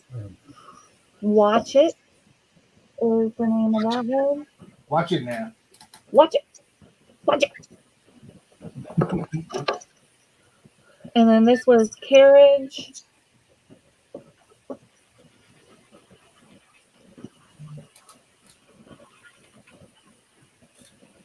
Nice band. And then this was the Bolivar. And like I said, this one is actually probably a pretty nice watch. It's got that blue sapphire on the turn there. That's usually indicative of a nicer watch. Let's see if you can focus on it and see it. I think it might be trying to focus on my fingernails. There we go. So that is a nicer watch. I think just some of the things, and it's a Boulevard. I know they make nicer watches. All right, there we go. 10, 9, 8, 7, 6, 5, 4, 3, 2, 1, and 0. I got 2 passes in a row. Oh, that's 4 passes in a row for both of us. 4. All right, I see some those movies. Yes, DVDs All right. again. I'll go back to the well since I sold some before. Right? 12 DVDs. Buy it now. $16 free shipping. 12 DVDs, and I'll go through them. And they're in good shape. Pirates of the. Do you say Caribbean or Caribbean? Pirates of the Caribbean, I'd say. But I don't know. Oh, this is 2-discer. 2-discer. Yeah. There's one. Here's another Pirates of the Caribbean. Dead Man's Curse. Maybe that's the second one. I don't know. Not really sure. What's in there? We got widescreen Cars. Cars edition. Good for the kiddos. Okay, and here's a movie not for the kiddos. Wild Things. Remember this movie? This was a good movie, I'll tell you. Couldn't tell you what it's about, but it's a good movie.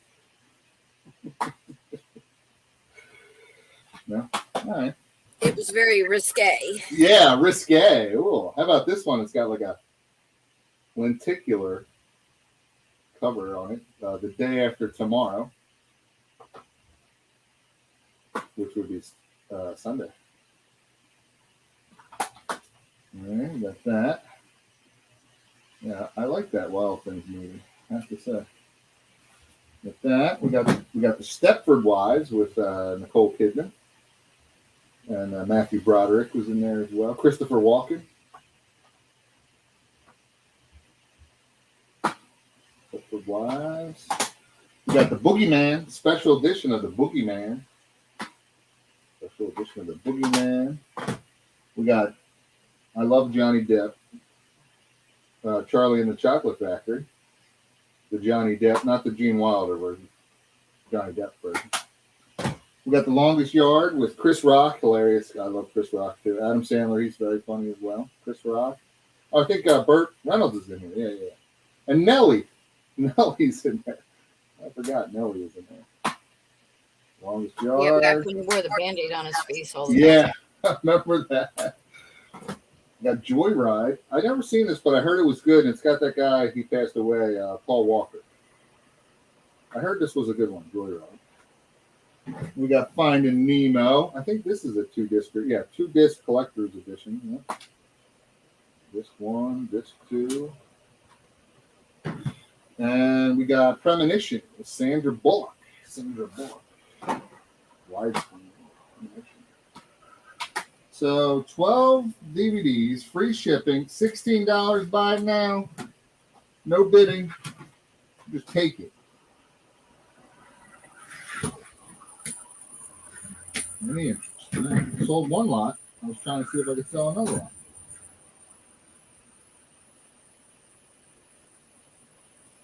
And we can pass. It's okay.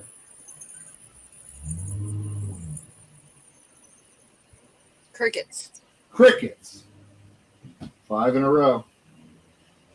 5 in a row. All right. Well, what else do I have on my list here? Oh, all right. We'll sell. I know we'll sell this. I know. I feel it. I feel it. Check this shirt out. I got a T-shirt. Look at this. Buck Cherry. Extra large Buck Cherry. Short sleeve. No, it's not vintage. Not vintage. Extra large. Buck Cherry. It's a tour shirt from 2009, I believe. Yeah, Tour 09. Look at that. 2009. Still like 12 years old. A couple years, it'll be vintage.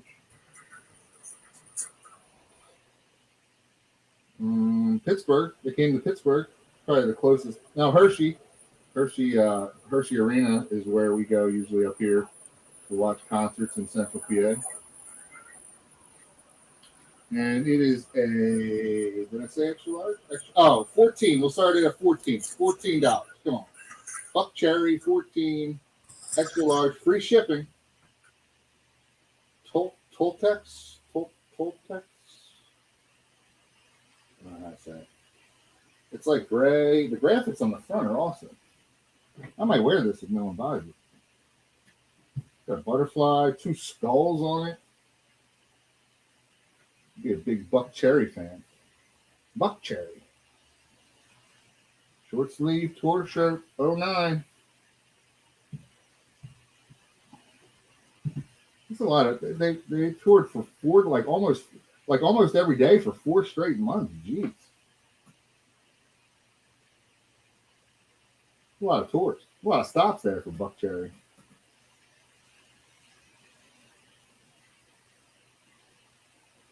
No? Okay. We can pass. Buck Cherry t-shirt, tour shirt. I tried to bring different things and see, and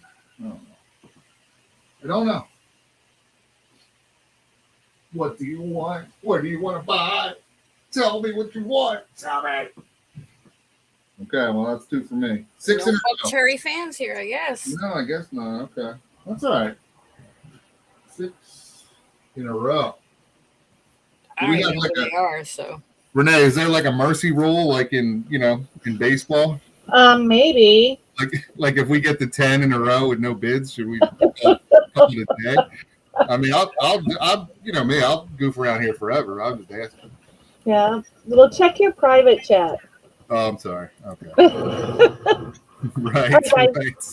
Joe, tell him what is this? Joe put this up here. I don't know. They're made by Coca-Cola. Okay, these are mugs made by Ultimate Source, and they're Coca-Cola. Yeah. Oh, okay. Season's Greetings, Coca-Cola 1996 Collector Edition. In 1931, Swedish-born artist Hayden Sundblom, Sundblom, painted his first Santa Claus for the Coca-Cola Company. So these enduring paintings changed the way the world viewed Santa Claus. In this 1962 painting, Sundblom shows that Santa is just a big kid at heart, and he plays with toys he has just delivered. So I believe these are all like reproductions of the painting he did. What are we starting this at? $5. So you can look them up. We haven't looked them up. This is called Good Boys and Girls.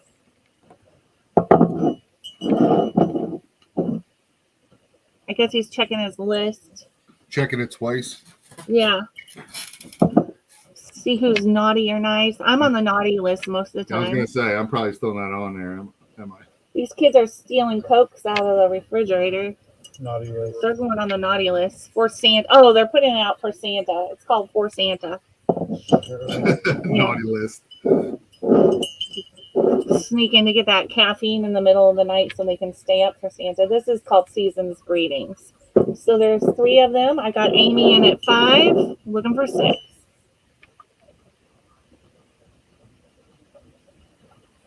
Thanks, Anna.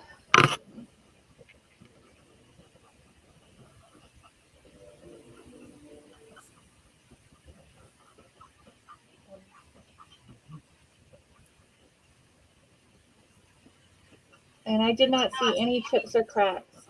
No, they're in perfect shape. Joe says they're in perfect shape, even the gold. Like really good condition. Really good condition. Really good. Let's sell it. I don't see any more bids coming in. Let's sell it. I sold something. Yes. Woohoo! I'm working on trying to sell something in the chat. Maybe we should just type. We should just chat. Yeah, maybe. We could have a Q&A. Yeah, we could have a question and answer thing. Right. Yeah, we could just talk about ourselves. Yeah. I mean, we'll go two more. Mike will do two more lots, and then we will. We'll interview Mike. We can. Joe said we can interview Mike. We can answer some questions if you have any questions about reselling. Sure. All right, we're sold to Amy for $5. Congratulations, Joe. Will you hand me that box? I got a box slot coming up.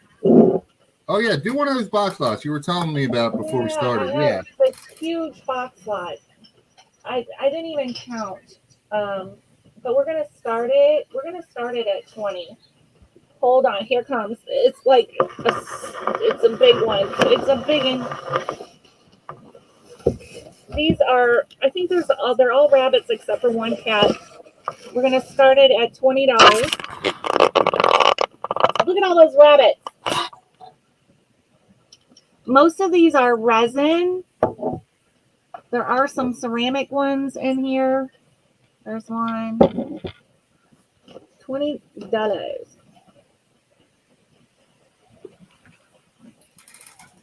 Vintage Memory says, Mike, I want a lot of postcards for 30 or double it for 60. Yeah, I had sent a note to Christine O'Brien because she wanted ephemera. So I just said, listen, if Christine wants another lot, she can have another lot for 30. But if she doesn't want that lot, Vintage Memories, you can surely have it, no problem. Right. Robin says this is their nightmare. Bunny Gardens collection, Bunny Beans, and Egg Factory. Bunny Beans, is that like their poop or what? Watch out for the bunny beans in the yard. Right? That's a limited edition one. Then we got this one, and they're all in really good condition. We did look at them before we put them in the box. This is by Price Products. And like I said, most of them are resin. And then we have the cat. The cat is in its box. We have this cat, Christmas cat. It's the only cat. It's going to eat the rabbits.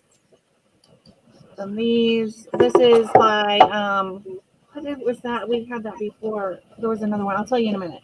There it is. Carlton cards. These are by Carlton Cards. Those last two. Look at that little bunny. So I did try to sell it as a smaller lot before, and we decided we just put a whole bunch of rabbits in here together. You just don't like rabbits. I'm sorry. Tastes like chicken. Tastes like chicken. What do you have against rabbits? I don't know. Maybe she's like, they chase her with their buck teeth and her, dreams. Oh, this one's cute. It's eating porridge like a bear, like one of the three bears.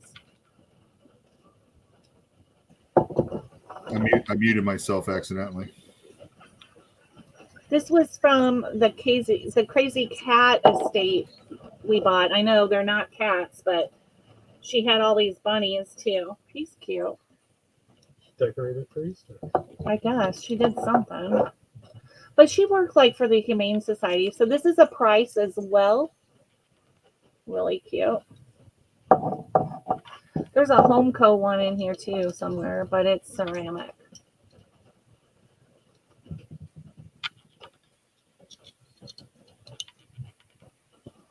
She doesn't know why she doesn't like them. This is made out of balsa wood. Cute little thing. Oh, my arm's getting tired with all these rabbits. Awesome. Very good. If nobody's bidding, we'll go ahead and pass them. The $20 for all these rabbits. Rabbits. Rabbits are rabbits. Rabbits. Less than $1.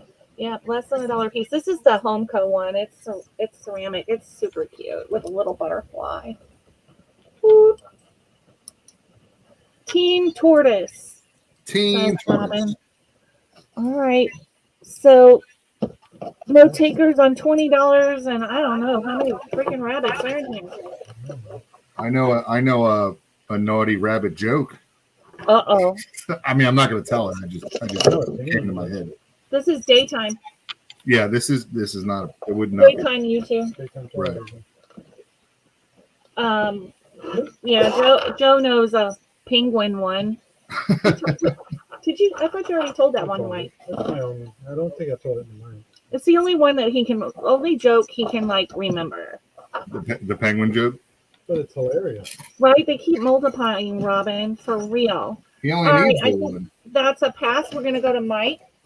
Okay, let me see.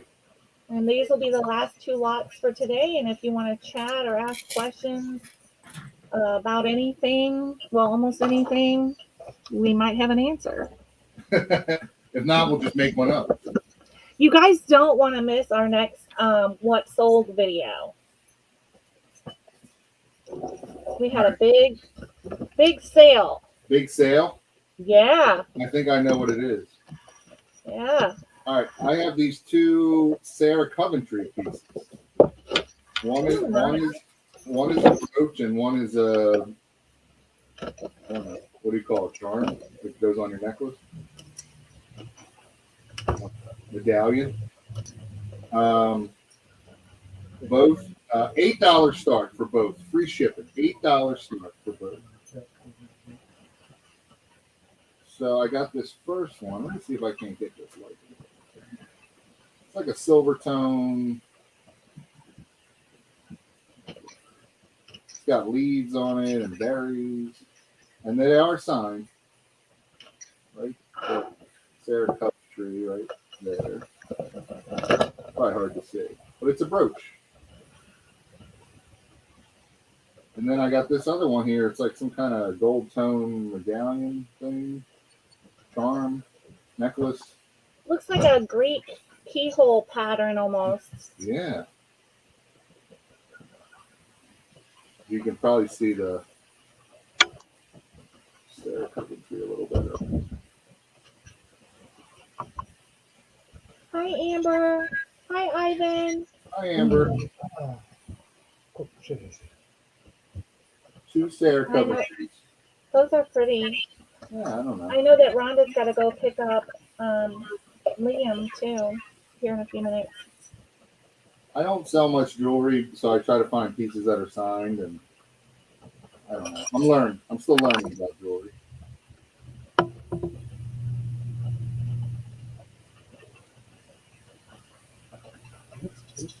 Yeah,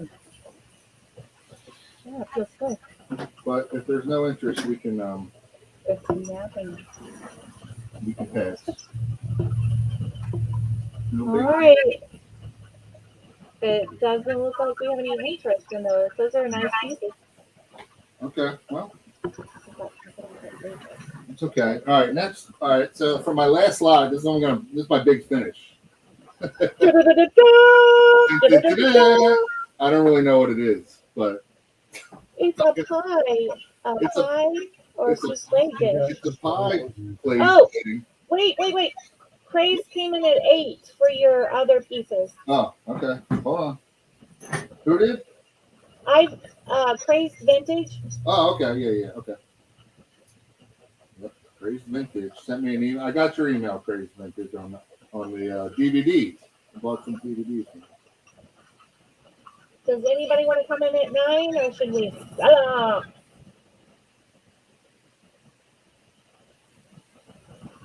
We'll let Rhonda decide. She's the boss. The boss with the Okay, sauce. real quick, Ivan, 1923, would like the cars that you had. Oh, he would? Okay, cool. Mhm.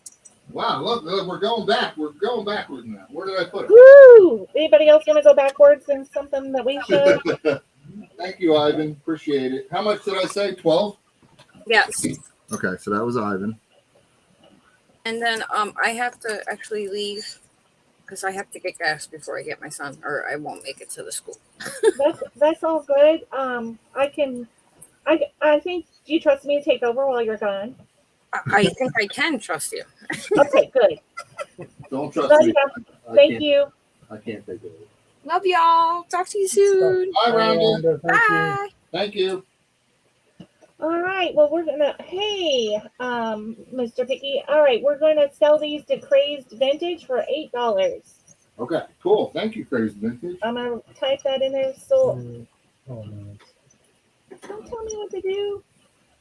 To Crazed for $8. All right, what you got there? All right, so this is, what is it, a pie plate? It's heavy. Like a pie plate to me. It's either pie or it would be. It's actually It's a cake thing, right? the. It might be. What are those called? Where they put the fruit in them and stuff. Oh Fruit salad. no. Anyway. Ambrosia? Yeah, ambrosia.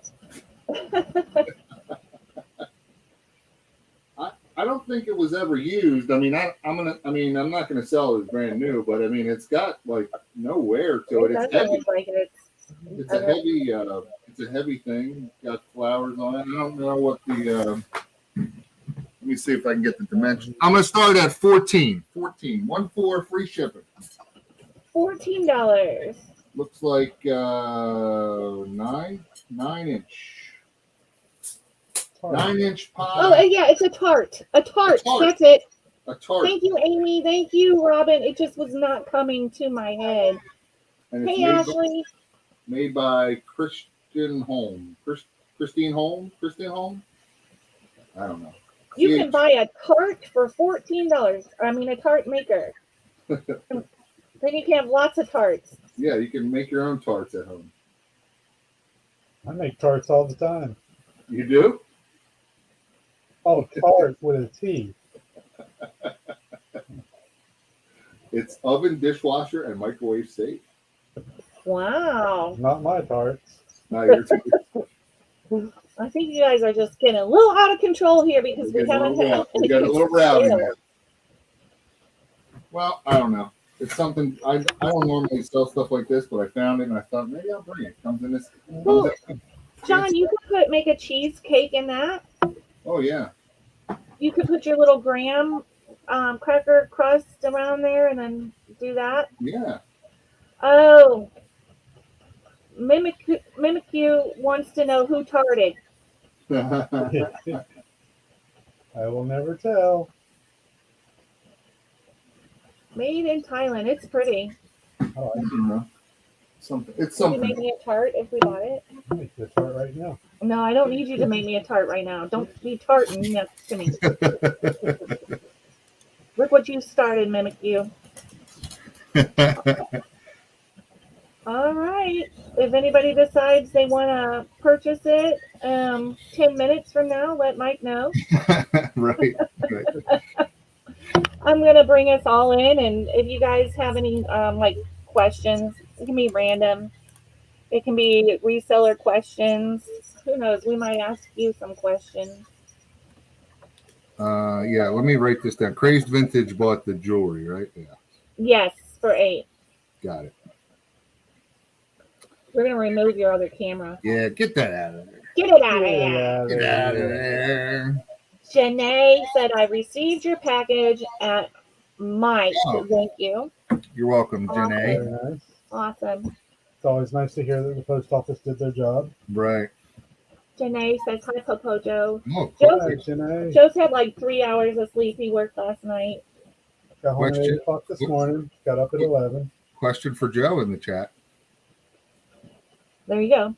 Question for Joe. Found an awesome set of 8 Libby 8-sided green tumblers. They are heavy at Goodwill for 69 cents each, like new, struggling on how to list and ship. All right, listing them.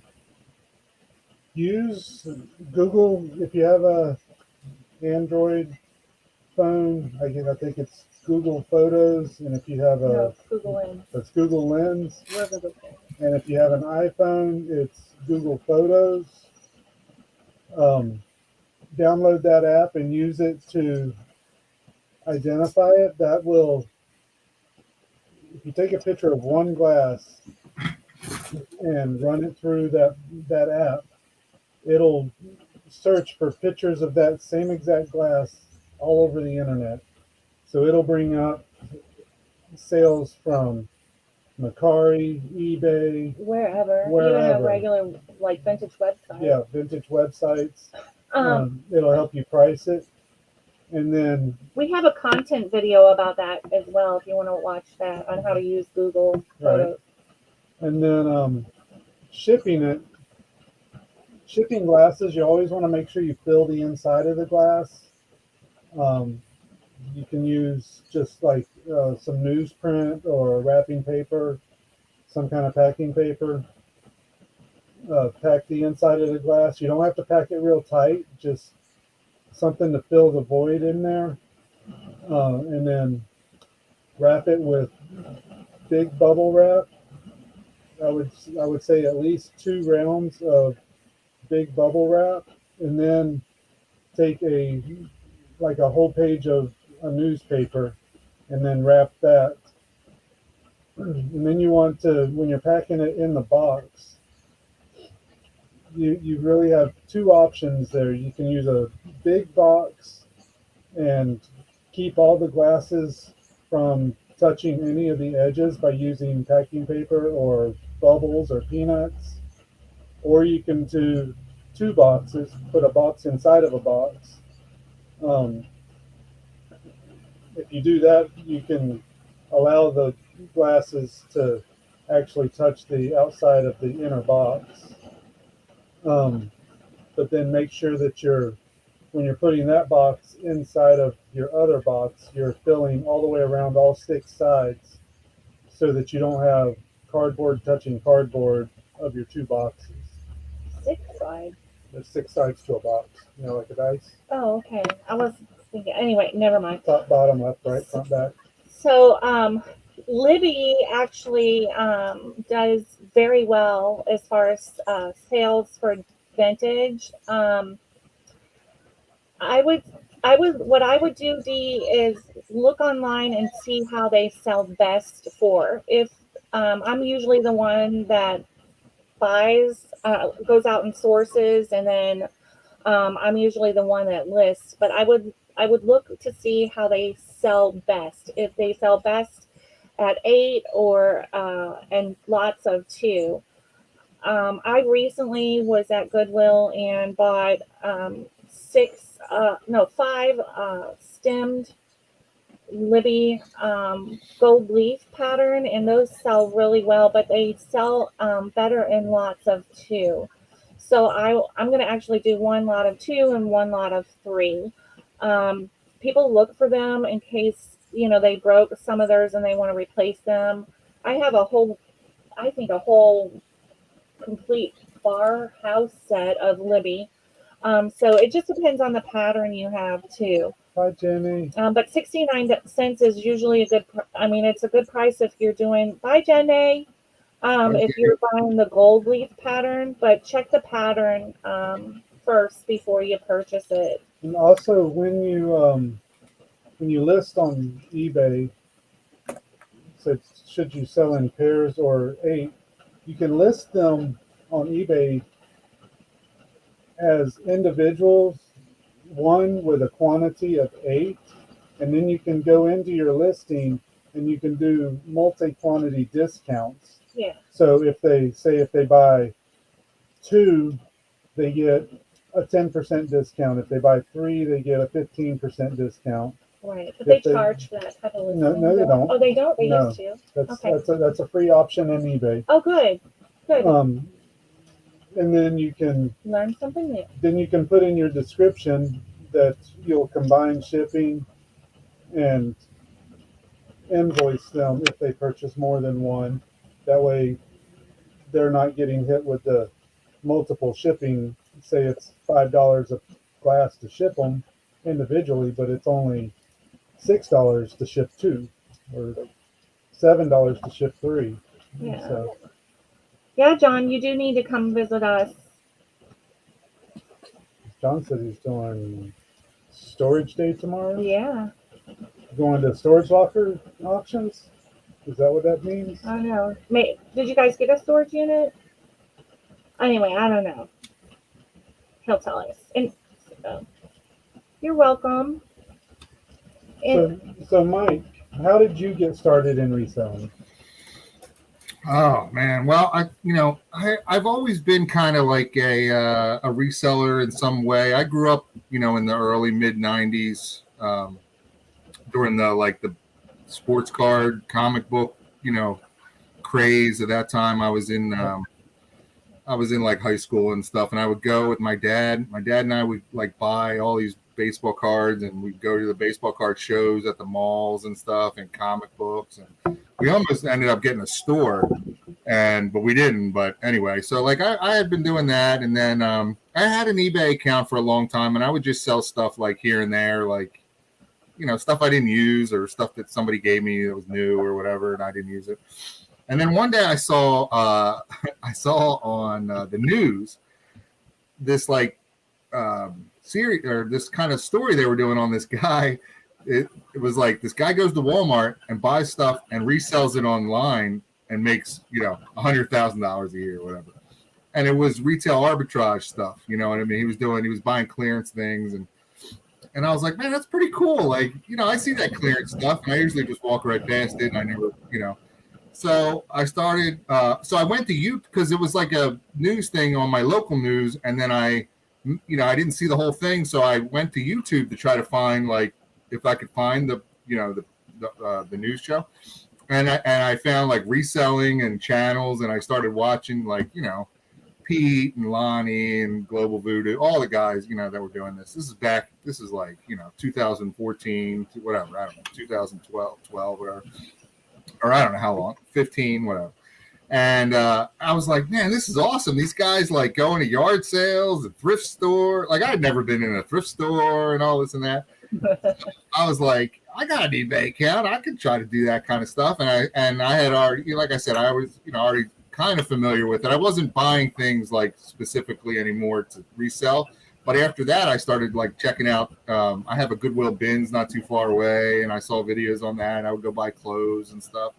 So I've kind of always had like the reselling bug or whatever. And then I saw this news thing, and it led me to YouTube, which led me to like all these resellers, and I'd watch their videos. Like we still do, like what's sold and walking around yard sales and picking up stuff at flea markets. I was like, man, this is awesome.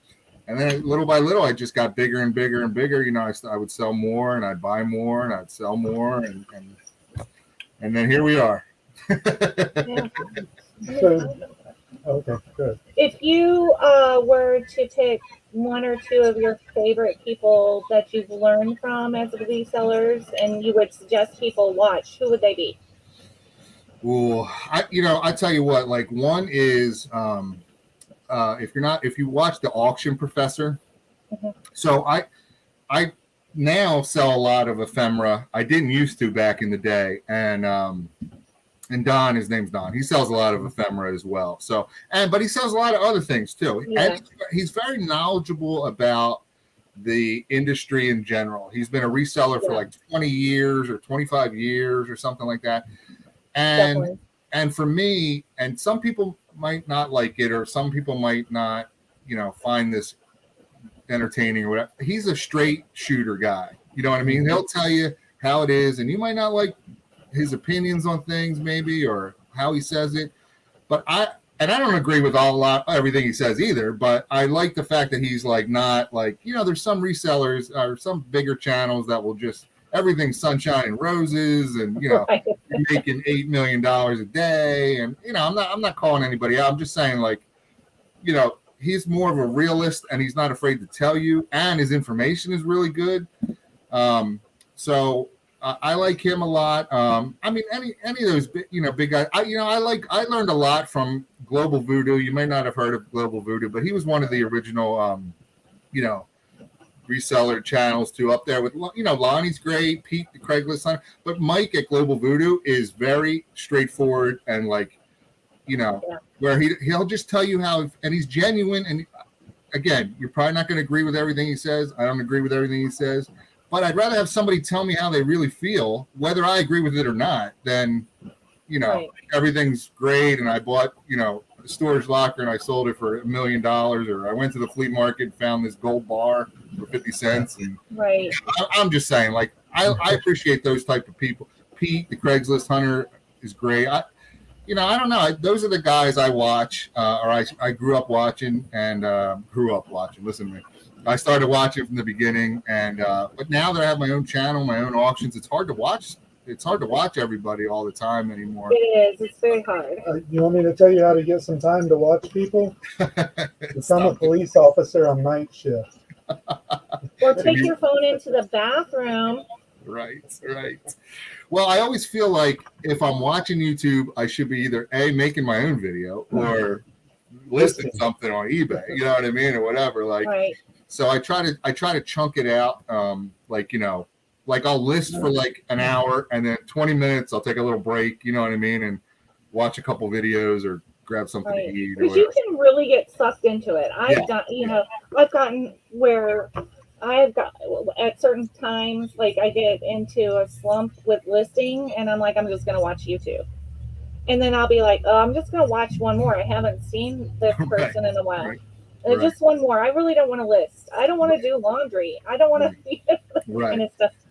But you definitely, I think, have to just monitor yourself and your time that you're spending on each thing.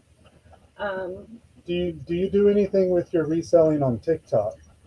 No, and you know what? Like I wasn't. So before I had my YouTube channel, I didn't have social media at all, and like I still don't have personal. Like I never had a Facebook account or the Instagram. You know, I mean, I would look at things. I guess if people sent me something, I don't know how it works, but like I don't have TikTok app, but people can send me TikTok videos. I don't know how it works, but I wasn't a big social media person. And then I started the YouTube channel, and then I got Facebook and Instagram. And it's just strictly the January house. There's no personal. Like I don't post. It's all reselling related. And then so I barely keep up with that side of it. Like I post here and there, but not as much as like a lot of people do, or probably as much as I should. And then TikTok came along, or maybe it was always there, or I don't know, whatever. And now I was just like, I can't add a fourth thing or third thing or whatever that I'm not gonna have anything to do. But I know that there's a lot of resellers that do use TikTok and will sell. Yeah, I just realized that there is like a huge TikTok reselling community. Yeah. I've known that it's out there, and I'm kind of like, when I had a Facebook before we started, because when I first started reselling, I was flipping furniture. Like I would find old furniture on the side of the road, or, you know, buy something that I saw on Facebook and I would redo it. So I had Facebook, and, you know, I was also a teacher. So everybody that was within that teaching community was on Facebook too. So, but I think I started Instagram not too long after we started our resale business, and I see more and more people using TikTok. Is anybody out in the chat? Do you use TikTok, and does it help you with your sales? Because when I first saw TikTok, I thought it was just, you know, people lip singing songs. Right. So I didn't, you know, it just would be interesting to know, does it really help your business? Yeah. Like I said, I don't post enough, I don't think, to get across all those platforms already right now. But I'm starting to get into like Facebook groups and sell things like in Facebook groups. And I like that aspect of it. Yeah, because you can learn a lot. Like, I love glass, so I belong to quite a few glass ones. And we had talked about a couple earlier in the chat, or in the beginning of this auction. And I learned so much. I think I thirst for knowledge on vintage. I love vintage, anything vintage. I love it, especially glass. I started. He was telling me, he introduced me to the Crazy Lamp Lady because Oh, when I yeah. was redoing the furniture and everything, he's like, I watch. He started watching Crazy Lamp Lady when because of metal detecting. That's his hobby. Mm-hmm. And then found out she had this other channel, so we started watching that. And her knowledge is amazing. Yeah. The knowledge that she has on vintage Mhm. things is amazing. And I've been watching her for years. But she's one that I would get sucked into. Like every day, I knew that she would post around 9 o'clock a new video. So I was like, I wanted to see it like right away. Right. So, and there, she at times could be sunshine and roses and everything, but she's kind of shifted her format a little bit because she's got that store and everything, but she will go through and show like what she bought things for and what she sold them for, because I see a lot of people buying things like at antique malls, and I'm like, how are they buying stuff at antique malls and flipping it for a profit? Right. Now, I know she has a big following and, she gets lots of views on eBay. And I was like, how much is she really selling it for? So lately she's been showing, you know, what she bought it for, and, like going back through the video, and she'll show what she bought it for and what it sold for. And, it's pretty realistic. She loses money sometimes, but she does cost averaging. Like we do cost averaging when we go out and Me do too. a buyout. And she starts everything at $4. So, that was interesting to me because I think at first I was like, oh, everything she's buying, she's flipping, for a profit. Mm-hmm. Well, sometimes, you do make mistakes, and she'll say, this was this was a learning experience, pay to learn. Yeah, you got to pay to learn sometimes. Yeah, and we've paid to learn, definitely a few times. Yeah. Yeah. So, She's close to me up here. She's in I think outside of Lancaster area, which Yeah. is about an hour from me. And we were actually at a estate sale together in my early times, like when I just started my YouTube channel. She was there with, I don't know if it was her boyfriend or her husband at the time, or I don't know, whatever it is. Her partner. A friend, right? A partner, yes. And the only reason I say it that way is because I was looking like on one side of the room, and I heard this lady talking to this guy about like stuff on the other side of the room. And I don't know if she was filming that day or not, but like they were talking enough to like I could overhear what they were saying. You know what I mean? Yeah.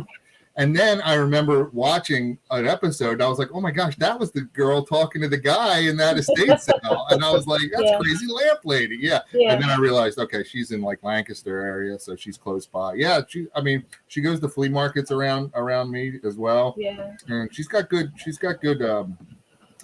eye for things. Yeah. Definitely. And she's got a good personality. I mean, she's easy to watch, easy to Right. listen to and Yeah. stuff like that. Yeah. And So, her boyfriend, partner, Drew, yeah. over the years has gotten more and more involved Mhm. in like buying and flipping. And now, they, he quit his job. He used to work at a coin store, right? he owned a coin Oh, store. he owned a coin store. So he's into the coins and History. like, all the history stuff. Yeah. Civil He's a War big stuff. ephemera person too. Yeah. Yeah. So we enjoy watching them, and there's a few, I like Thrifter Junker, Vintage Hunter, Mm-hmm. Jeffrey, Real Nifty Vintage, and one that we knew Kat doesn't live very far from us, the Nurse Flipper. Mm-hmm. And actually would go and visit her from time to time when she first started out her channel, before she even had 500 people, and now she's like at 15,000 people, and I'm like, oh, I wish I could do that, and Right. you can. It's just these, like Kat, she has put in an immense amount of work into her channel. I have never seen a more hardworking person than Kat the Nurse Flipper. Mm-hmm. I mean, and I think maybe that's because I know her, and I've seen how she's grown in person. Mhm. But I like watching her because she doesn't buy just vintage stuff. She buys like we do. Like if I see something that I think I can flip for a profit, I'm gonna purchase it. And she's got a really good eye for things that I would think really like throw pillows. I mean, she has sold throw pillows for pick up for $1 and sold them for $40, $50. And Yeah, would I saw.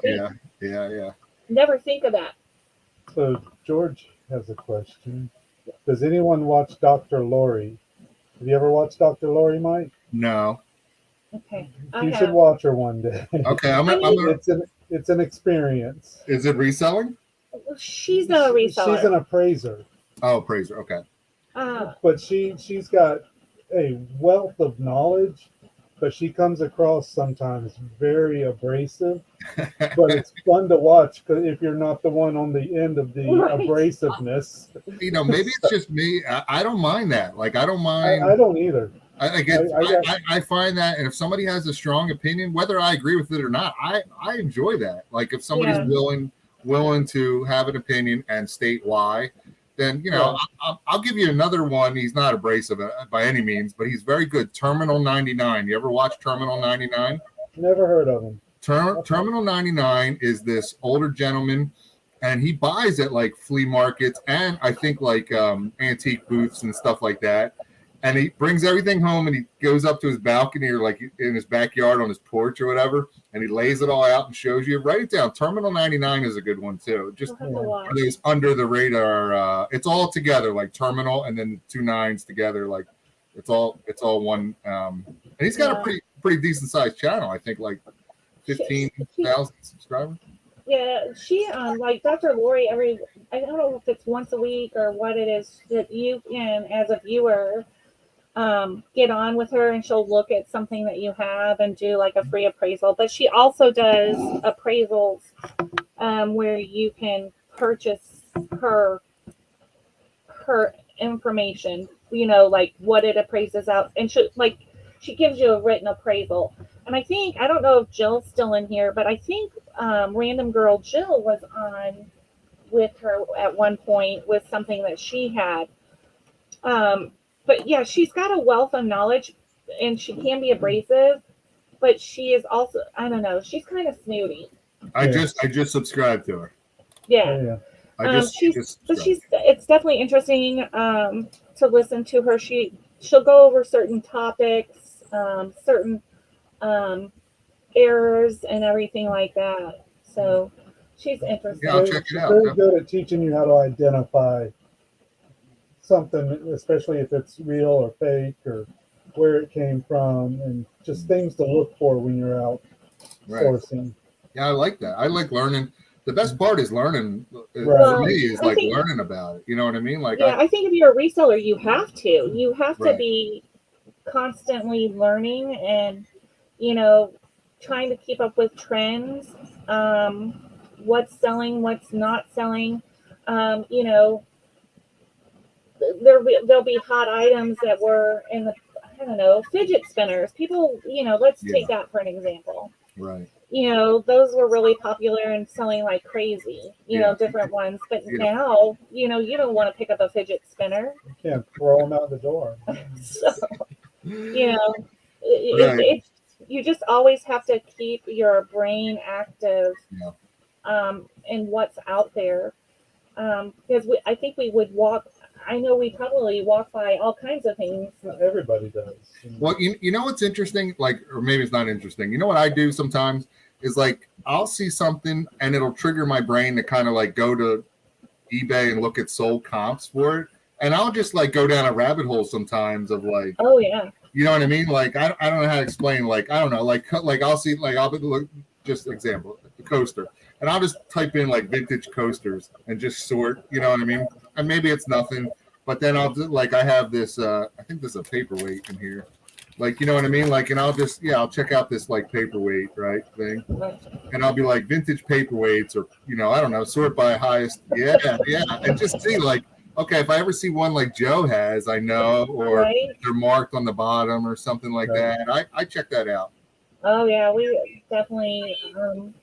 It's just amazing. There's just so much stuff out. Everything has value, Right. but what has real value that's Right. you're going to be able to put in your store. Well, you can take 4 pickers, send them into a garage sale, and all 4 of them, and tell them to get the best item in there for flipping. It's going to And be all 4 different. of them are going to come out with a different item. Right. I mean, Right. Right. so, And So, that's good. Like you should, like I encourage. I've done that before with like Philly Picker Joe and Tommy Bernard, and over the years Tim. They all have good channels. If you're not watching any of those, we met oh, up we one do. time. Yeah. Yeah. Yeah, we met up one time near Lancaster, and we did a little sourcing and had lunch and just met each other and talked. And it was funny. We went into a Goodwill, and Tim over the years went for glass. Tommy's going for clothes. Joe and I are looking for other things. It's funny what we all walked out of the Goodwill with that day. So Right. Ryan said Froggy Flips, Pro Picker, Harry Tornado, North Carolina Picker, Shed Flips, Cincinnati Picker, and the list goes on and on. We love Froggy Flips. He just has a really good personality. He's fun to watch, and he's just real laid back. Yeah. I like Kevin. Commonwealth. Yeah. Kevin's good. Matt, part-time picker's good. Yeah, Yes. Cincinnati Picker. I watch him as well. Lonnie, Yeah. Chef Flips. Dominic over at Part-Time Treasure Hunter is good. Yeah. We watch Dominic a lot. Yeah. Yep. And like I said, I try to. Oh, you know who else I learned a lot? And he's another guy that's like kind of is Show Me Pickers. John, do you know Show Me I think I Pickers? know who that Who is. is it? Show Me Pickers. Never seen that. Are they from Missouri? He's from Missouri. Yep, he's I'll from have to Missouri. watch. Yep, he's from Missouri, and he's got he's into a little everything. He's got a brick and mortar, whatever antique store. He sells on eBay. He goes picks up different things. But he's a straight shooter type of guy too. You know what I mean? And I know that these are sometimes people that you're like, I don't like that guy, whatever. But Right. I mean, I don't know. I like people like that, and I've learned from them, and I watch him a lot too. Yeah, Dan Art Vandelay. I tell you what, Dan Art Vandelay sells a lot of clothes and has helped me specifically. Like you said, you don't sell jeans. I didn't sell jeans either. And Dan was like, hey, if you're going to go buy jeans, 550s, 560s, and 505 Levi's. Just start there and work your way into other things. And I've done that, and I've done pretty well. I made a video, my last video, where I found these Doc Marten boots, but they were in bad shape. He has this balm that he used, and all this and that. I cleaned them up. They look awesome. He knows his stuff when it comes to clothes and other things as well. But yeah. Yeah, we spent so much time. We bought out a reseller, and we really bought her out because she had some light, the light booths that you could take pictures in, and really nice lighting. And a few other things. Oh yeah, mannequins and stuff, like things that we needed to run our business. And it was a whole, I don't know what size this warehouse was, but it was full of just clothes and clothes and clothes. And we had to buy it. It's one of those things, you're better off buying it all, because I think we paid like $350, and the equipment was worth that much. Oh, sure. So, and we were just getting started, and I was like, oh, look at all these clothes. And, I was washing them and measuring them and pictures and what's good, what's not good. And when she says, look at all these clothes, I have a 40-foot flatbed trailer, and I filled it up twice with trash bags full of clothes. Yeah, I think there's a video. We have a video of that out there on our channel back in the earlier days. But, we found some, so the things are worth, you paid pennies for them. Right. I had a Pink Floyd concert shirt that I sold. It had little holes in it and everything. I sold it for $60. We found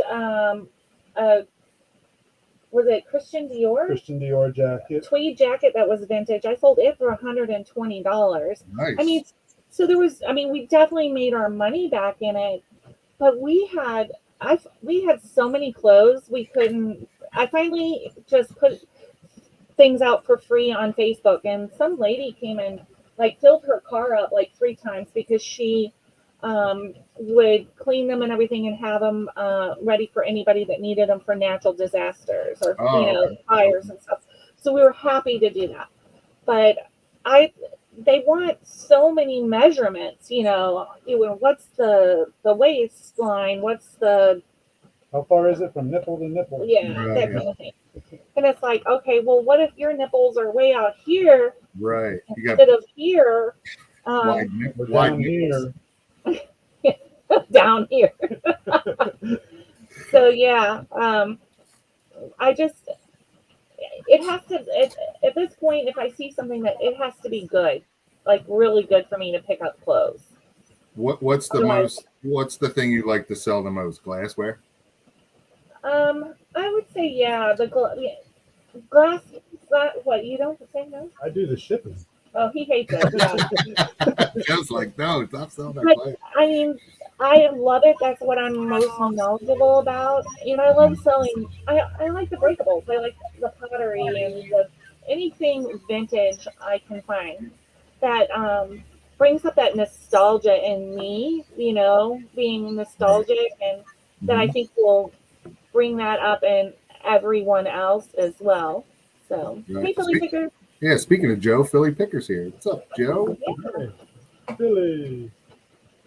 Joe. I like picking up and selling like antique, farm-ish, rustic, like the stuff you see hanging on the wall in the Cracker Barrel. Like primitives, they call it, or something? Yeah. Or, Yeah. yeah. I like that kind of stuff, and then I like stuff like I like hobby stuff like the metal detecting, Mhm. games, video games. He's definitely the dude. The guy stuff. I mean, Yeah, the guy stuff. Yeah. Yeah. I never really played video games. Mhm. I'm like the weird one of the group, but even growing up, we had it available, to us. My parents bought it. I remember playing Pong, whenever you just had the little paddles. Yep. Uh-huh. Yep. And Frogger, but I was never one to pump quarters in a video game. Right. I could get bored with it. Too much. So, what's your favorite thing to sell? Oh, I don't know. I sell so much, not so much, but I sell so many different things. I like action figures and I like parting stuff out for some reason. Like, I'm that guy that I'll buy like broken, vehicles and just take it apart and sell the parts, or even GI Joes that are broken. Like, I'll fix them up and you'd be like, I can get this much for an arm. Right, you really can. Like, it's crazy, and I talk about it in my videos a lot. I like selling that kind of stuff, and I like selling ephemera. I really like. I'm a big history, and I like just like how many people, like thinking about how many people touch this or whatever, use this, if it's right. And how has it made it this long? And right, like great. I don't know if you saw. Let me show you just real quick. Joe and I were talking about it. I was looking through books yesterday because I was selling some cookbooks yesterday, and I found this book. This is look at the date on this thing. Yeah, 18. Look how nice it is. This book isn't. I mean, I don't have books. This is 140 years old. This book. I have books that are 20 years old that aren't even this good. Right. So this is report of the FDNY City of New York. So it's a list of its rules and regulations in the beginning, and then it's a list of every fire alarm that went off in the year 1880 in the city of New York. And then so these are like charts that pull out, and it's like all information about the building, like the size, what the structure was made of, how many alarms, who called it in, like all types of stuff. So I started doing like research, like this company, it's for company 28. They're still around in New York, right? Company engine 88, engine 28. They lost 6 guys on 9/11. I mean, it's just like, I don't know. I just find that stuff fascinating. And I found this, I was just like, man, it's crazy. Like that this is still around 140 years. and the company's still there. You know what I mean? Like, I don't know. I get into that kind of stuff. Like, Joe's really a history buff. Yeah, He I love loves history. And Love it. so, I mean, I can do it. I think before we were resellers, my big hobby was metal detecting, and I wasn't one that like went metal detecting at the park to find quarters and rings. I would go I'd go knocking on people's doors that lived in houses that were built in 1880 and say, hey, can I go metal detecting your woods behind your house right, or in your front yard or right. wherever, and I would rather find an old rusty jar lid A belt buckle. or a belt buckle Right. or Ooh, condom wrappers. You found Yeah. metal condom wrappers from back in the day. Yeah, those if you find those metal tins, those condom tins, you probably know. Anyone in the chat, if you find these old vintage condoms used to come in these tins, these metal tins. Those, just don't take my word for it. Go look on eBay. Vintage Right. condom, metal condom tin, TIN. They sell for huge money on eBay. Yeah, he found quite a few. I found a horde of them one time. There was over 100 of them in Wow. this when I was digging out this hole, and it was the house that I was detecting Was it a brothel? was the preacher's house Oh, of the main church in the town that I was in, but it wasn't the preacher's house in Back in the day. the Back late then it was. 1800s, It- right? Yeah, But it was just funny that it was. it was a bordello. I was going to before. say it had to be some kind of brothel or Yeah. something like that, right? So he, found the trash pit or whatever, and dug those out. So I mean, it was neat because he came home with those. I'm like, oh my gosh, that's a what? I didn't Right. know they were tins. And then you start looking into the history. We started looking into the history of Newberry, Florida, where we lived, and there was a bordello there. They had phosphate mines. That's what brought all the people to that town. And Joe found little phosphate, like they were coins, and they had the name of the phosphate company. And that's what they used as money to spend in the town. Oh, right. It was like a company-owned Yeah. town or whatever. Like Trade, that. Yeah. trade tokens is what Yeah, they They paid their employees that way, and then they could shop with Right, them as right, well. But they could only spend them in that company's Right. store Right, that right, owned the phosphate Right. mine that was paying them. right. So they were So basically, it was like slave labor, basically, right? Because Pretty Yeah. much, yeah. Yeah. Yeah, you're you would get mining like in the mine, and we're going to pay you in payment that you can only spend here in the Is that a town. monopoly? pretty close. Well, what they would do is that you would get like 40% of your paycheck would be in their tokens their for their tokens. store, and then the other 60% you would get in U.S. currency or whatever. Right. So, Yeah, craziness. Yeah, I like all that old stuff. I like vintage. I like ephemera. And ephemera, like, it's easy to store. It's easy to ship. Oh, yeah. You know what I mean? I don't know. I mean, I'll sell bigger things as well, no problem. But ephemera's just easy, And you can usually buy. The thing is, like, no one looks at the ephemera hardly at auctions I go to or flea markets. You know what I mean? Like, or whatever. Like, yard sales. It's like, who wants that old paper in the corner? Yeah. I'm like, oh, can I look at that old paper in the corner? Right. We bought I think there's a 2-part video out there on this. We went to an estate sale, and I found a suitcase. It was an old suitcase, and it was just full of ephemera. Mhm. Full. There was drawings that, little kid drawings and stuff like that. Well, we started going through this, and we found like the military records. What was his name? Do you remember his name now? I can't remember his name, but he was like the first psychologist that was brought in by the Department of Defense, and he worked with the SEAL team. SEAL Team 6. He Oh, was the first psychologist to ever work for SEAL Team 6. Wow. So it was really neat to, and we sold a lot of that at auction to kind of go through that. And then, like, I started looking up his name. I found his obituary. I found different things there. But there was a lot of military things. And in fact, Joe was at the estate, and we got to talking to the person running the estate, and he goes, "Oh, you like military and history? Let me show you something." So he takes Joe upstairs. I'll let Joe talk about it because So he takes me upstairs in the house, and you weren't allowed upstairs during the estate sale. Mhm. So we walk into this room, and this room is probably 25 foot by 30 foot. It was basically, it was the whole upstairs was one big giant room. And this room was covered floor to ceiling and everywhere in the room with old military uniforms, hatches, swords, guns, helmets, anything you could imagine that had to do with military, all the way from Revolutionary War, Civil War, Spanish American War, World War One, World War Two, Vietnam, Korea. I mean, all the wars, all the uniforms, anything you can imagine. Just a treasure trove up there. well, Joe's like, "How much you want for all of it?" Right. The guy goes, "No, we're gonna auction this stuff off." Yeah, I don't blame him. So, but Well, I asked him. I said, if somebody was to walk up here right now and offer you $100,000 for it all, would you take it? And he said, I wouldn't take 10 times that. What? You would take 10 times that. we will, I have never.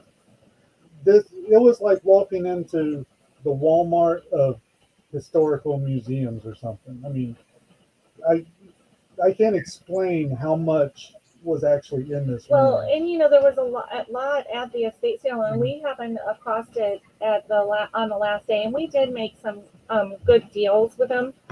But what was also weird about this estate sale is the family of this gentleman did not want any of this stuff, so they sold the house, and left all the stuff in it. Wow. So the new owner was the one that was having to do the estate sale so she could get it out and move in. And I just can't, it kind of broke my heart because I'm thinking, maybe the family, you never know why a family doesn't want something, but maybe they went in and took what they wanted. But I cannot imagine just leaving it all behind. No. Not all that cool stuff. Because he was also in the military. He started in the military when he was 18 years old. And retired. Didn't he start back with the Vietnam? Was it Vietnam? I don't know when he started, but he retired twice from the military from 2 different branches. Wow. Yeah, he retired once and then went back to school and became a doctor.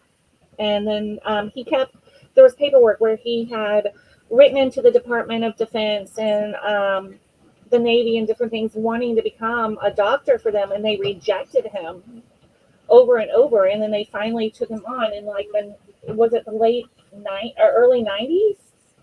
Late 80s, early 90s when he started working with SEAL Team After 6. his second retirement, and he went back in. He went and started doing that.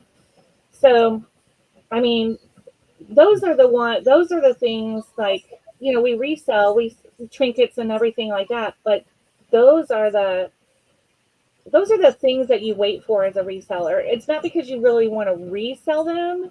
It's because it's just so interesting. Well, it makes you a part of that history then. I mean, yeah. You've owned it. And there was paperwork in that suitcase that she got that had top secret cover letters on it. Oh, yeah. And then you would start reading the letters, and the letters were like, all right, this is going to be your mission. You're going to fly to Germany. You're going to wear this color of clothes. You're going to grow this facial hair. That was no joke. If you need to contact us, you're going to go to this address and use this phone and call this number. Wow. Yeah, that was in one letter where he was sent to, I think it was West Germany. Yeah, I think it was West Germany. And he was going there undercover through the military, and it told him exactly, that he was to wear street clothes.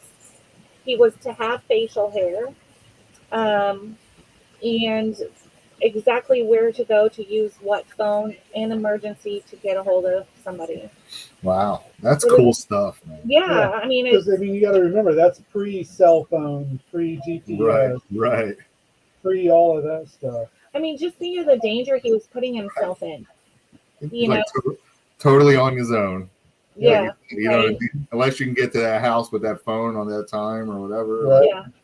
Then Well, you're out. not only that, he moved his family with him. Oh my goodness. To You go know, do and there was certain restrictions on his wife and everything at the time. It Right. just was. It was. You know, you hear. You know, you see that kind of stuff in the movies. It's Right. not something you learn in the history books whenever you're in, even in college. I mean, they might talk about a little bit, but here you have this piece of history that you can say this really happened. Right. Yes. It was amazing. Tina, you're right. Some stories don't have happy No, they endings. don't have happy Yeah, endings. you're right. Yeah, you're right. So yeah, I don't know. That's the kind of stuff I like selling, and I mean, I sell video games and all that other stuff too. You know what I mean? Right. But The Yeah. bread and butter. I mean, you know, if like you, if I can see an opportunity to make a profit, you know, and I like buying big lots of things. Like I'll We buy do Me too. like a a whole box. Like I go to the yard sale, I'm like, how much for all of this? And they're always Oh. like, That's our famous words at Oh, yard yeah. sales. let's do all of it, because you can get a better deal that way, and you know, you make your money, and then you get rid of, you know, if there's stuff that you can't sell for a profit, you Yeah. just, The, you know, the donate best it thing, back or whatever. the best thing to do is when you walk up to a yard sale and say, "All right, how much for you to shut down your yard sale and pick up your signs and walk away?" We did that. We have that on video as well, on a content video that we did. And, you know, the lady was just saying, I need to get rid of it.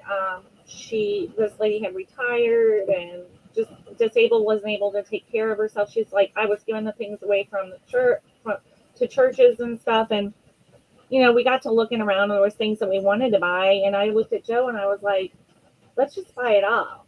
And he goes, are you crazy? I'm like, no, let's just ask how much they want for it all. And we got an awesome deal on it. And it provided them a service too. Right. You know, we had to pack it up and haul it off, and they had to not worry about it anymore. Right. And in fact, tomorrow at 10 a.m., we're going to a lady's house that's had a couple garage sales. They've combined households. And we're going to go, I call it garage sale leftovers, and go see what they have and make an offer. We do that quite a bit. I put on Facebook, here's an idea for any of you resellers out there. I put an ad out on Facebook Marketplace that said, we buy out estates and garage sale leftovers. And I left my phone number and I said, give me a call. And I'm getting calls and texts quite often. Mm-hmm. With that. So if you're looking for another way to source, That's a lot of good people idea. just want it taken away. We've had people like, just come get it.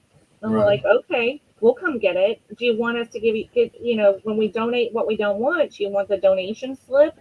And they do or they don't, but that's Right. a service you can provide to get items to resell at low cost, you know, Right. and find some real gems in there. Yeah, that's a good idea. So that's been really, I mean, we just started doing, I mean, I did it before, but we just started doing it again, and it's been pretty successful. We do go, when you go to estate sales, make sure you introduce yourself to the people that are running the estate sale. Mm-hmm. We have business cards, so we always leave a business card with them, and we now have a couple people that we buy from whenever they have estate sales. And they start to work with you if they see you being a repeat customer and coming in and giving them some support. They'll likely give you a better discount. Yeah, they're more likely to work with you on price, and especially on the last day, go in and say, okay, I'm going to fill up this box. Can we do it for $100 or Right. whatever? And Okay, so Tina has a question. I started as a collector and began reselling. I believe I'm a borderline hoarder. We all are. Okay, we all are.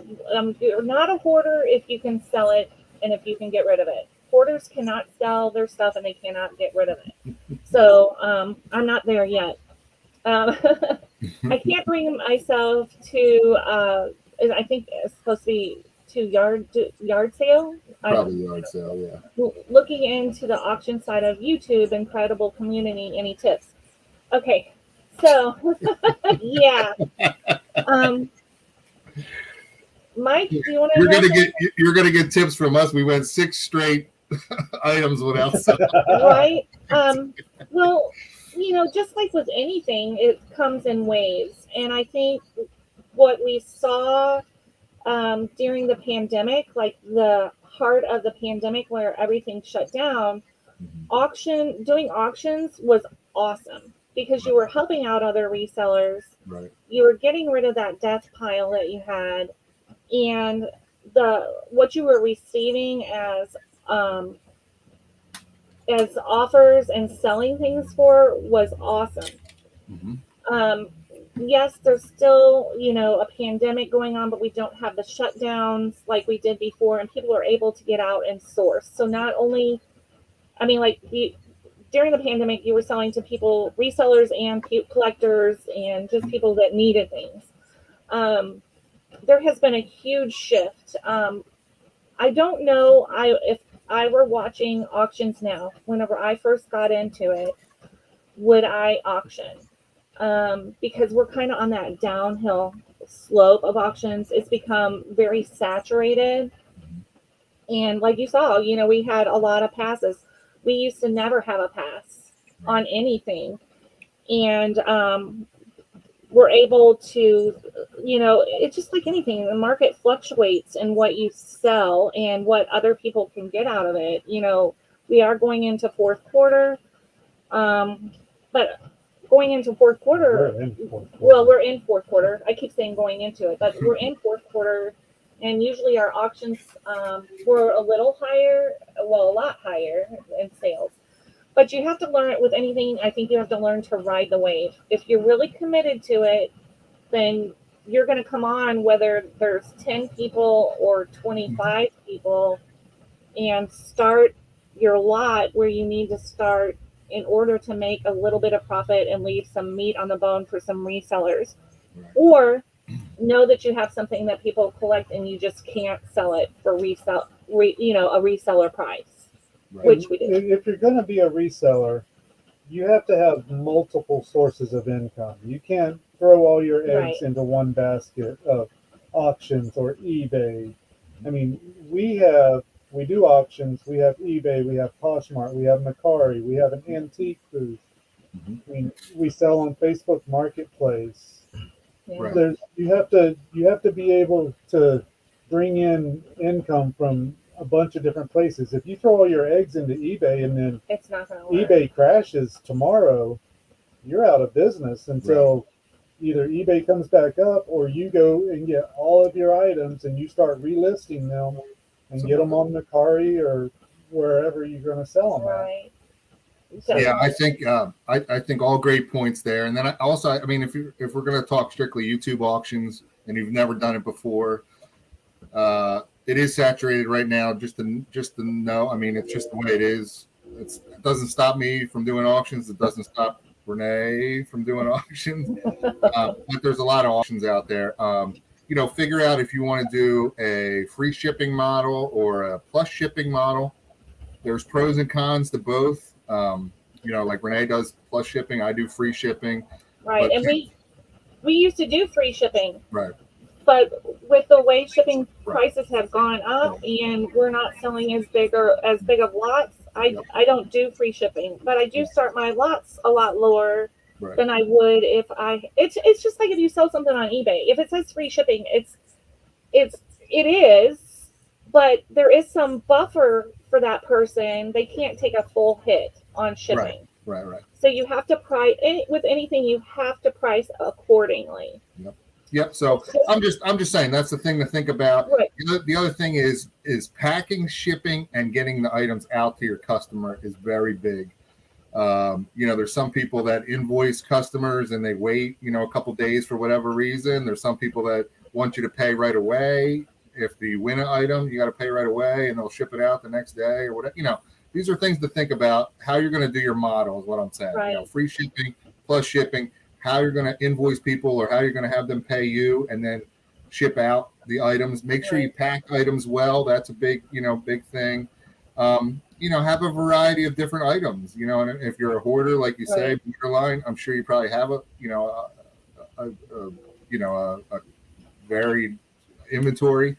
But yeah, know that most of your clientele, at least I find, is a reseller clientele. So sometimes it's hard as a collector where the value of this pen. You know what I mean? Because you pens your whole life, and this is a $50 pen. You know what I mean? Well, a lot of your buyers are resellers, so that you can't start it at $45, right? You know what I mean? Say that's a good deal for you. You know what I'm trying to you have to just kind of use that mentality, or think about these things, and just you have to have a business model. Is basically, I think, what you're saying, set up before you start. Like Joe would rather do free shipping because it is so much easier. Right. Because then you just, what you sold it for, you can pack it and go. Yep. Well, whenever you do shipping, there's that unknown. The customer feels a little leery about it, but you have to pack everything, and then you have to weigh it and get find the cheapest shipping up front. So there's more upfront work than at the end, because like if you do free shipping, it's I mean, like Mike, as like if you've got something that weighs by now this weighs a pound, and I can probably ship it for this. Joe knows what he can ship things and come within just cents of what he's can ship it for. But when you're first starting out, shipping is like the biggest thing to get your hands around. Shipping was the biggest nightmare when we first started eBay. Yeah. I would say that's the biggest thing to learn. That's the biggest learning curve you have when you start reselling. Everything else is logistics, like figuring out how you're going to ship it, like what size box, what size or what class of mail, you know what I mean? How to pack, and then like the area, post office, UPS, FedEx, Pirate Ship, whatever, Shippo, whatever the other one is. All that, if you don't know it in the beginning, because you probably don't, you know what I mean? That's the learning curve. You know what I mean? Yeah. That's the biggest learning curve, because like buying stuff is easy, right? I mean, and like you just go anywhere and buy stuff. Now how much you pay for it is a learning curve as well. But it's easy to buy stuff. Then you get it and you sell it. It's great, and then you're like, how am I gonna ship this month? This is a weird shape. Like what the hell is this gonna go in? You know what I mean? So that's a big thing. George, hold on. Let me just answer George. George, I sold them. Sorry, I sold the model. Oh, okay. Sorry, George. That's okay. Sorry, George. Yeah, all right, I just, I think that's where we lost more money in the beginning into our profits, is because we didn't know enough about shipping. We changed several times how we even store things. Like when we first started, we would pack everything. We'd list it and then pack everything and weigh it. Well, we wouldn't list it. We would, know what we could sell it for, pack it, weigh it, and then be able to do the listing and know what the shipping was. Well, that took up so much room. Right.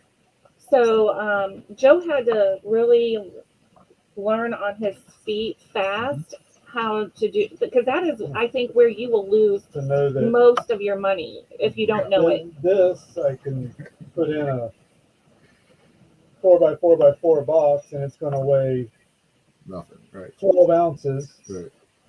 And ship. Whereas this, basically the same size, I can put in a mailer, a little double mailer, and ship it at the 4 ounce rate. Right. So yeah, it's different, and that learning where to get free supplies. I mean, there's so much that goes into it. Right. There's so much learning. But mad props to anybody that is a reseller like us, because it is a hustle. It is a hustle. Yep. I will say that we put, well, just sitting, I can sit and list for hours. And then you've got sourcing and stuff like that. You will put more time into this job than you did any other job, Definitely. like going to work for someone else. Definitely. But I think it's just so much more rewarding. It is, but if you're just starting, or maybe you've started and it's been a while, don't forget to take a little time for yourself too, right? You know, or your family, or your significant other, or your kids, or whatever, or just a mental, like, you know, I could be in this room. This is my office room. I could be here all day, all night, listing, cleaning, cross posting. I mean, I just do it forever. You know what I mean? Like, I mean, you know, I have to go to the bathroom or whatever, but like, take a mental break. You know, go outside if the weather's still nice where you live or whatever. Take a little walk. You know what I mean? Like, look at the sky a little bit. Yeah. You know what I mean? Get some air. Call a friend if you haven't talked. Like, you need a little mental break because you get totally wrapped. I mean, I could, like I said, literally, I'll get off with you guys. You know, I'll take a little bathroom break, and I have like 6 things over there I need to list. And next thing you know what I mean? It's 6 other things and this and that. Absolutely. You know? But yeah, you will absolutely work harder than you ever worked. Yeah. But you don't want to get burnt out on listing because that's your bread, that's your bread and butter. And we went through stages where I listed, my kids are grown and were grown pretty much. They didn't need my attention when we first started. And just list. And to the point that I told him, I was like, I can't list anymore. I can't, because I wasn't taking those breaks, little breaks here and there. I mean, I literally would sit just,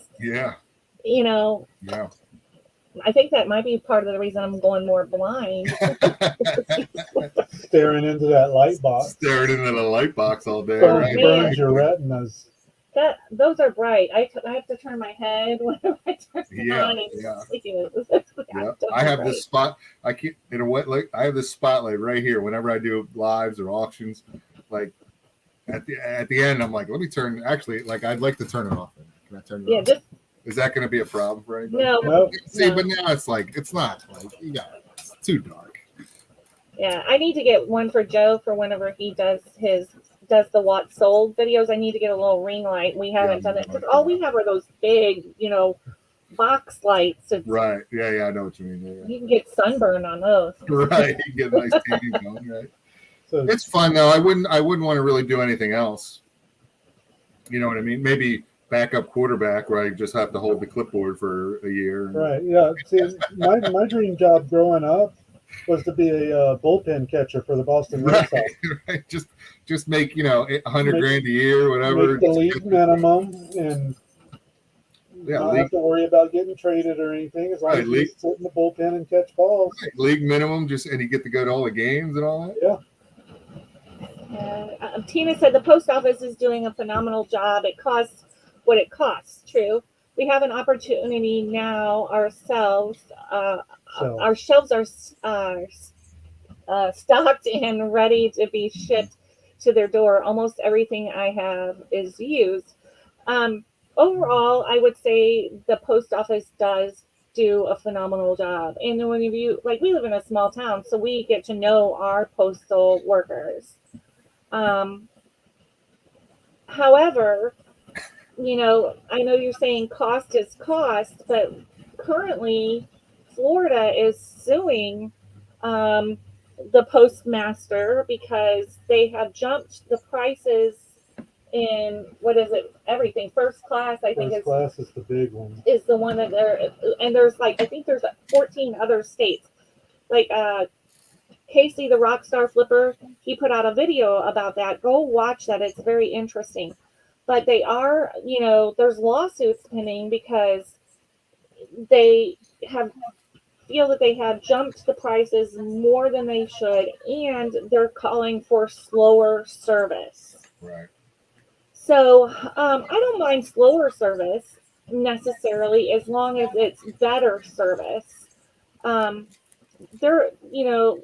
Some of you have gotten packages from Mike and Joe, and I know that Joe really takes the time to pack our glass items, and there's things that have shown up where it looks like a truck has driven over it. Right. It doesn't happen It doesn't happen a often, lot, but it is happening more often. Yeah, and it always seems like the damaged goods starts happening more around fourth quarter. I don't Yeah. know if it's because They're busier. they're busier and they're just being way rougher with the packages, tossing them and throwing them. There's an interesting article, you can Google it. In the last like 3 or 4 years, the postal workers have had to sue the post office for actual time that they've spent working, because there's a mandate that came down that post office is not to pay any overtime. Okay. But that doesn't stop the people, like the guy that brings you your mail, the girl that brings you your mail. They have to get all that done in a certain amount of time. And there's stories and stories about people like not stopping for lunch or like running to the next house. It's an interesting article where they had to like actually take photographs of their time card, on their phone, because they would get their paycheck and they worked, 50 hours. They were only getting paid for 40 and all this and that. And it's a whole thing, you know what I mean? And I don't, if you're doing all this work and not getting paid, eventually you get a little upset. I mean, anyone, right, no matter what the profession. And then, you're throwing stuff around in the back or at the house or whatever. Like, it can lead to that kind of stuff. But listen, I'm all for the post office raising their rates. I hope they raise them every year from now on, because the closer it gets to UPS or FedEx rate is better for me. Then it's one less decision I have to make. Because I'd rather use UPS or FedEx any day of the week. I'm starting to use UPS a lot more. Yeah, but I saw a lot of small, so I still have to use the first class. But if UPS or FedEx ever came out with a good first class program, which I'm sure they wouldn't, but I mean, it's just not an easy job. I mean, especially up north, snow, sleet, hail, rain, whatever they're delivering. Listen, my mailman last wintertime, okay, broke his leg, right, and was out of commission. So all I knew was like the guy that comes, I have like pickups at my house every day, right? And for a while, like this guy wasn't there, and they said he broke his leg, and then he wasn't there for like even longer. And I'm like, this guy just quit. He didn't break his leg. He's just not coming back. So in the morning, they drop off, like, if you ever order supplies from the post office, like, priority boxes or whatever, or like bigger things like that. In the morning, they drop off that kind of stuff before the regular mail comes, right?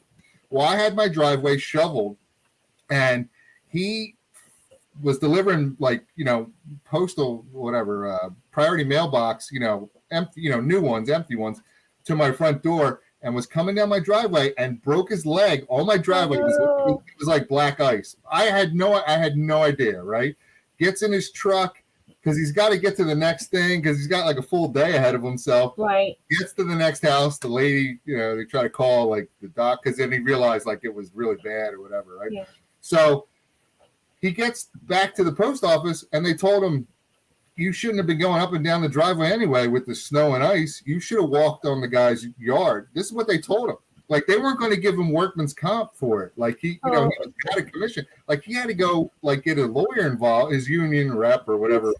Crazy. Like, for real, they weren't going to pay him. Like, they weren't going to give him time paid. And like, I was talking to Philly Picker Joe. He lives in Philly, right? Because Philly Picker Joe. The Philly Picker. He's like, yeah, my guy, he lives in like, there's row homes and, close to home. He said the guys will not walk down the sidewalk to this, to the next house. They'll just cut across the yard from row home to row home to row home. And they're told to do it that way. So they, because the snow, if you fall in the snow, okay. But if you fall on somebody's icy driveway or sidewalk, break your leg. Right. That's crazy though. They need to support their worker. I mean, I guess you can see that in a lot of industries throughout our country, that it's not like when my parents were working, you were committed to the person you worked for, and they were committed to you. And it's not like that. They, there is no, there's not a whole lot of incentive. That's why we have people jumping from job to job. And, I do think that hurts our trades, our trade division, because when you were apprenticing and learning trades before, there was that loyalty for that person that taught you how to do it. Right. And they're just, it's just, there's not a It's whole not lot, there a anymore. lot of loyalty there, Right. which is sad. Tina has a question. Okay. Uh, Let me get my- Tina wants to know, is it better to sell, if you're selling lots to resellers, is it better to put a mixed lot of a bunch of different things together or similar things together? Like, I guess, like a junk drawer type reseller lot, Or all the or bunnies. a big lot of bunnies, or a big lot of Funko Pops, or whatever. You just don't know. I mean, I do it both ways on my auction. So on my January auction house channel, I have Sunday night auctions at 7:00 p.m. Eastern. Just a little plug there for my other channel. We do. I'll do it like an electronics lot. Like I'm getting one together. It's got a couple old, cell phones and some tablets, and it's just kind of all electronic things. But I don't call it a junk drawer lot because I don't like that terminology, junk drawer. I call it a house lot, January house. I call it the house lot. And I'll put just random different things in there. And, I think there's some people that I want a bunch of electronics, sell me some electronics, here you go. And then there's people that are like, there's people that sell a lot of mystery boxes. I don't. But there's a lot of people that sell those mystery boxes, which is just a random box lot of things, mixed items. And they do pretty well with those. So I think they both work. Hey, Lisa, how are you? You just don't know, because you don't know what people are interested in. Like, right. We got all those passes today. And yeah, I mean, you just never know. It depends on who shows up to the auction. Right. How much income they have at that time to put into sourcing. What they like to source, how far away they are from you because of shipping costs. I mean, right. There's all kinds of variables that goes into it. I mean, it's just like selling on eBay. It's like playing roulette. You just put your best stuff, give a variety of stuff, and that's what people need. Even today, I try to I know I'm going to be on. I try to get I don't know, 100 postcards, right? Or one T-shirt, you know what I mean? Or a couple of these Matchbox things, or, I don't know. I mean, I don't usually do like a house lot, like I call it, on somebody else's channel, because I don't know how it's really going to go with their audience and stuff like that. I try to keep it in the same family type of thing, you know what I mean? Generally. But, cookbooks. I mean, I could have sold that one 1935 cookbook by itself, but it probably does better with 5 other vintage cookbooks out there. You know what I mean? On the table. So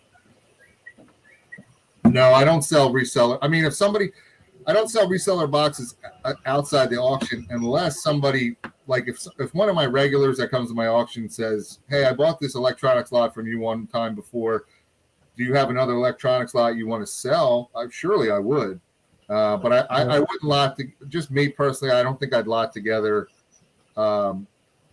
I mean, I've done like cell phone lots on eBay where I just line up, whatever, untested, not sure, parts of repair, whatever you call it, and just it's not really a reseller.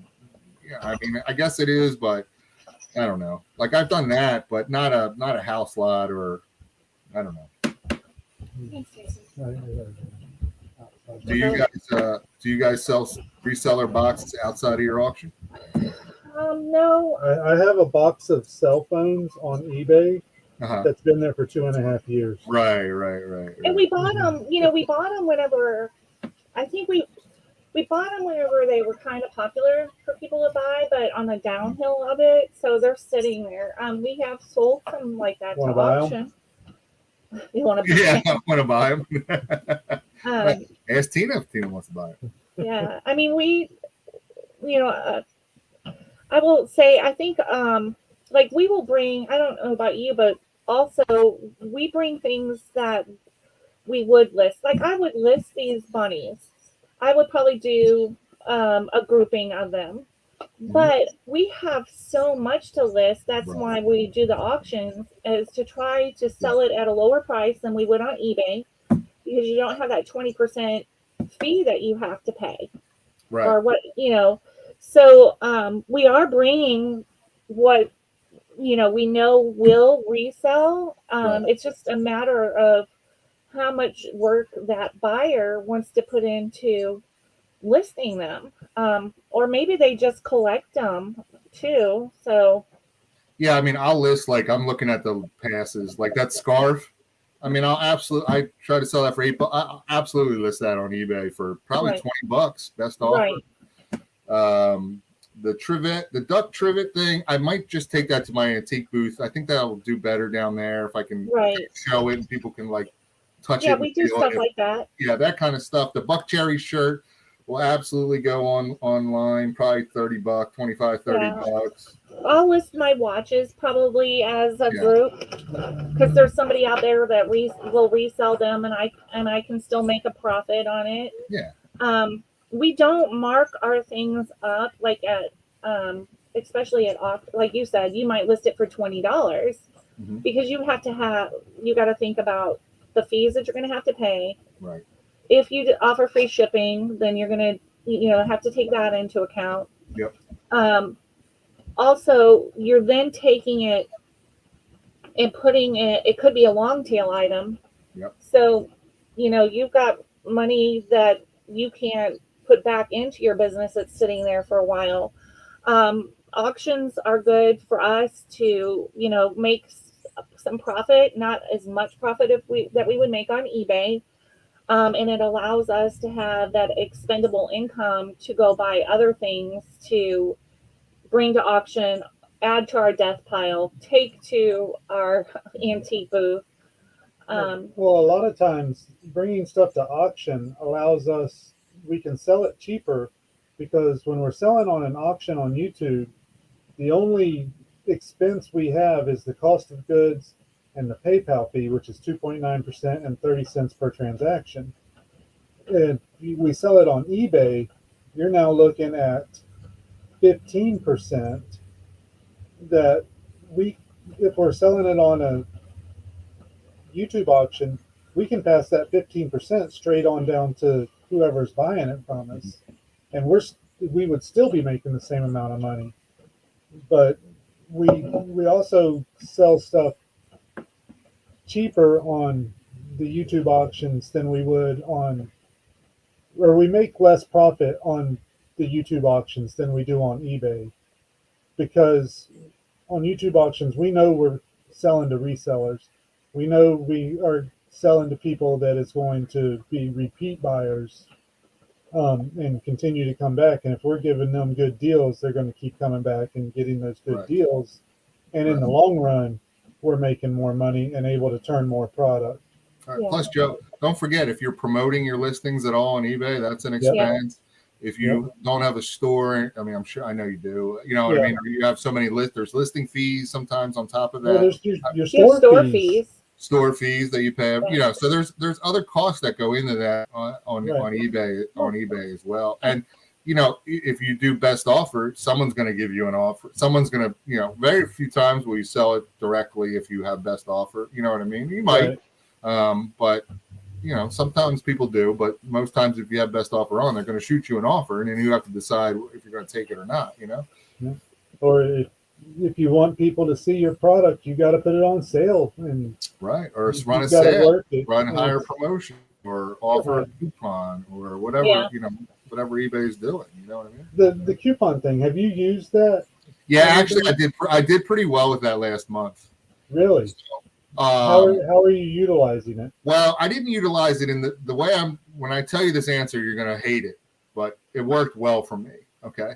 So I just put it on you can use it by category. You can set whatever percentage you want, and you can set it on whatever items you want, and you can set it on whatever timeline you want. Okay. You can start it, stop it, whatever. Okay. Now, just as a thing, because I got so many of these, send them a coupon. I'm like, okay, I'm just going to put a coupon on everything. I know you're going to hate it. 15% coupon on every item, even items that I would list. Like I started it in the second week of October. If I listed an item in the third week of October, the coupon was applied to that as well. Okay. I know you'll hate the idea. Most people hate it. I just wanted to see how it was going to work. And I just picked 15% out of the top of my head because I usually offer like, if I have watchers, I usually offer like 8% discount to a watcher and allow them to make counter offers, and usually Right. never go past like 15. Well, not never, but it depends. My cost of goods is usually pretty low. I bought a lot of storage lockers, or like I said, big lots of things. So my cost of goods is usually pretty low. So I figure the coupon is like a buy it now, really, is like where they just have to pay and it goes through. You know what I mean? Like there's no negotiation. They can use that coupon code, but if they're going to use it, they pay right away and it's done. Right? Oh, they do. They have to do immediate pay. Yeah, it's immediate pay right away. So I like that fact, and I picked 15 because I usually do 8 as an offer, and then I figured this is like kind of halfway. If somebody comes back to me, after my 8th, and I decide, you know what I mean. But it's like the next kind of level, and then so I had really good success with it. I mean, I sold a number of items where they just used the coupon and just went straight for it, which is good. Yeah. I think sometimes some buyers are wary to send you an offer, you know what I mean? And like, they want a deal, but I think sometimes people are a little like, how much is too much or too little or whatever, you know what I mean? I think the coupon helped with those. I backed it down to 12% this month for November, so we'll see. It's only the 5th or whatever, 4th or 5th, whatever. But it actually did kind of work. It actually worked for me. Yeah, I'll have to try it out. Yeah, try. Like I said, you can do it by category in your store if you have store categories on.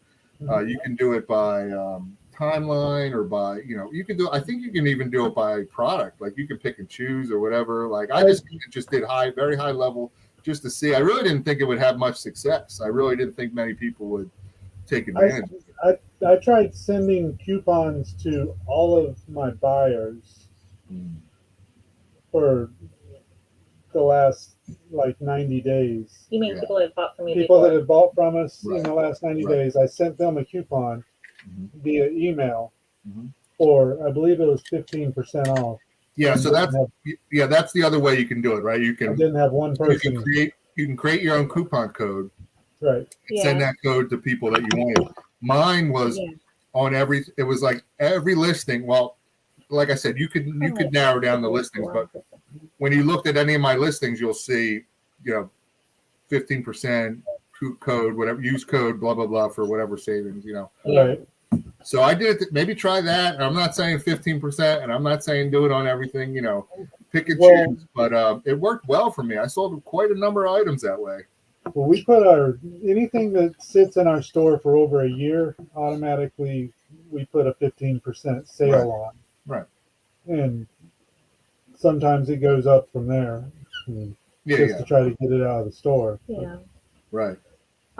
Tina says she prints her own for the site and adds it to her shipment. Oh, that's a good idea. That's a good plan too. I've heard of people doing that too. Yeah. I don't know how the return on that investment, because I mean that's ink and paper and time, all that to do that. I don't know how.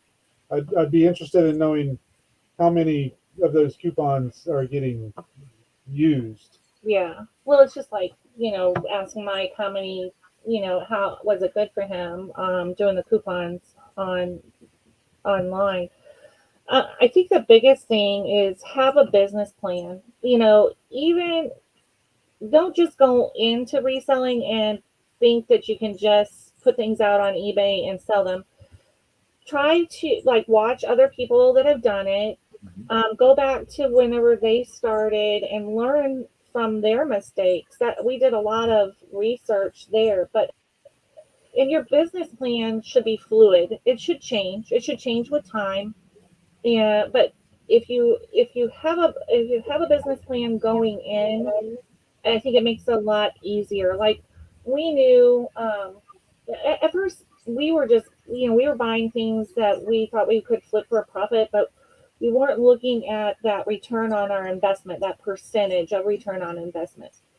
So now, except for when we do buyouts, if we're going into a Goodwill or a garage sale, how much is, how much are you willing to spend on an item, and what percentage of return do you want on your investment to make it worth your while? And you'll learn that as you go, but have a business plan, as to how you're going to set it up, how, how much money do you have to invest in your reselling venture. We started just selling things around the house and little things that we would pick up at a garage sale, Right. that kind of thing. You definitely need to have goals set in place for your business, just like any other business. So that I would say that is paramount, is just have some kind of business plan, like we do. Kind of around about the whole thing about the coupons. We add thank you cards. We thought that was really important whenever we started out, and I still think it's really important. Yep. Me too. Joe, I think you're still doing it, right? Yeah, I'm Depending about on how out. busy, but we put like a little business card in there that it just says thank you, and I think that helps so you get followers to your store. It also says on the back, if you have any issues with this item, please contact us first. Yeah, something like that. Yeah. Now, So, I just recently put my phone number on there, so that when I go out to, like, an estate sale or yard sale, and the guy says, exactly. "Oh, you know what? I have like 1,000 books, man." He's like, I didn't pull any out today, though. Right. Hey, here you go. Give me a call sometime. You want to sell them, or you want me to come take a look? I pay with cash. If not, no big deal. But you have my info. If anyone else is looking for something, call, text, email, whatever is easy. We get a lot of people calling us that. we have two separate cards. We have two separate business cards made up. Mm-hmm. One is for me to throw in packages for eBay and Poshmark and stuff like that. Mm-hmm. Doesn't have our phone number or address or anything like that on it. Mm-hmm. Just a thank you and to contact us directly if you have an issue with your item before opening a return or whatever on eBay. And then we have a business card that has both of our phone numbers on it, and it says what we do and what we look for and that kind of stuff on it. It's helped. I will tell you that, like, handing them out at sales. You kind of, when you're at a sale, you hear people, the owner talking about different things, and you might, hear them say, "Oh, I have this Raggedy Ann and Andy collection that I've been collecting for 50 years, and my husband really wants me to get rid of it." So, like, and that is a true example. I handed the person the business card, and I said, "When you're ready to sell, I'd appreciate it if you would give me a call." Yeah. We've had people call us to, can you come look at this? I want to sell it. I just got to get rid of it. It's just getting that little bit of extra edge to your business. It's important. I think you're right. I think you're right about the business plan. Me personally, I feel like eBay is a pay-to-play platform, and you're going to have to promote or run sales or some combination of those things. It's especially if you're selling things like video game. I sell video games as well. You know what I mean? But there's 50,000 copies of whatever game you're trying to sell are out there, right? How are you going to get yours in front of, on the first page or the second page or whatever? You're going to have to do something. So you're going to have to think about that kind of stuff, or, maybe try to sell things that are more collectible one-offs. You know what I mean? Like this 1880s, go find another one of these, right? I don't have to. I don't have to promote this one, right? I mean, there's only one. Right. The problem is this is going to sit for a while. That's another thing. You want to flip it soon. You don't care about waiting, listing it and forgetting it. I mean, that's part of your business model as well. Like, quick flips, long term. Right. And when you buy somebody out, how much you've got to think about how much money you're investing in what you're buying them out on. And like you said, is it long tail or short tail? You can pay a little bit more if it's something you can flip right away. If it's something that's going to sit there, you're not going to No. pay. You shouldn't be paying as much. I've had this conversation with Dan Art Vandelay about jeans because I wasn't really into selling clothes and jeans, and I feel like everybody's selling jeans. And then he was like, look for these brands and these will sell, within a reasonable amount of time.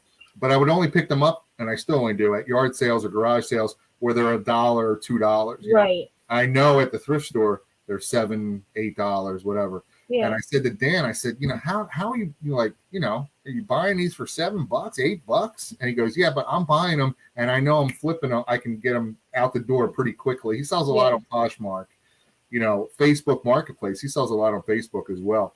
He's like, I don't mind paying up, and if I know I can sell it tomorrow or 2 days from now, right, for $20. You know what I mean? And then, so I'm like, okay, well, I don't mind if mine sits because I only paid $1 for it at somebody's yard sale. You know what I mean? It doesn't take up that much room. It's just a pair of jeans, whatever. Yeah. So, but those are like business things you have to think about, or like models you have to try to, plan for or figure out how you want to do it. So, yeah, I think that's pretty much the only time I will pick up clothes anymore is if it's at a garage sale and I know what it is. Right. And it's only going to cost me 50 cents, $1, kind of thing.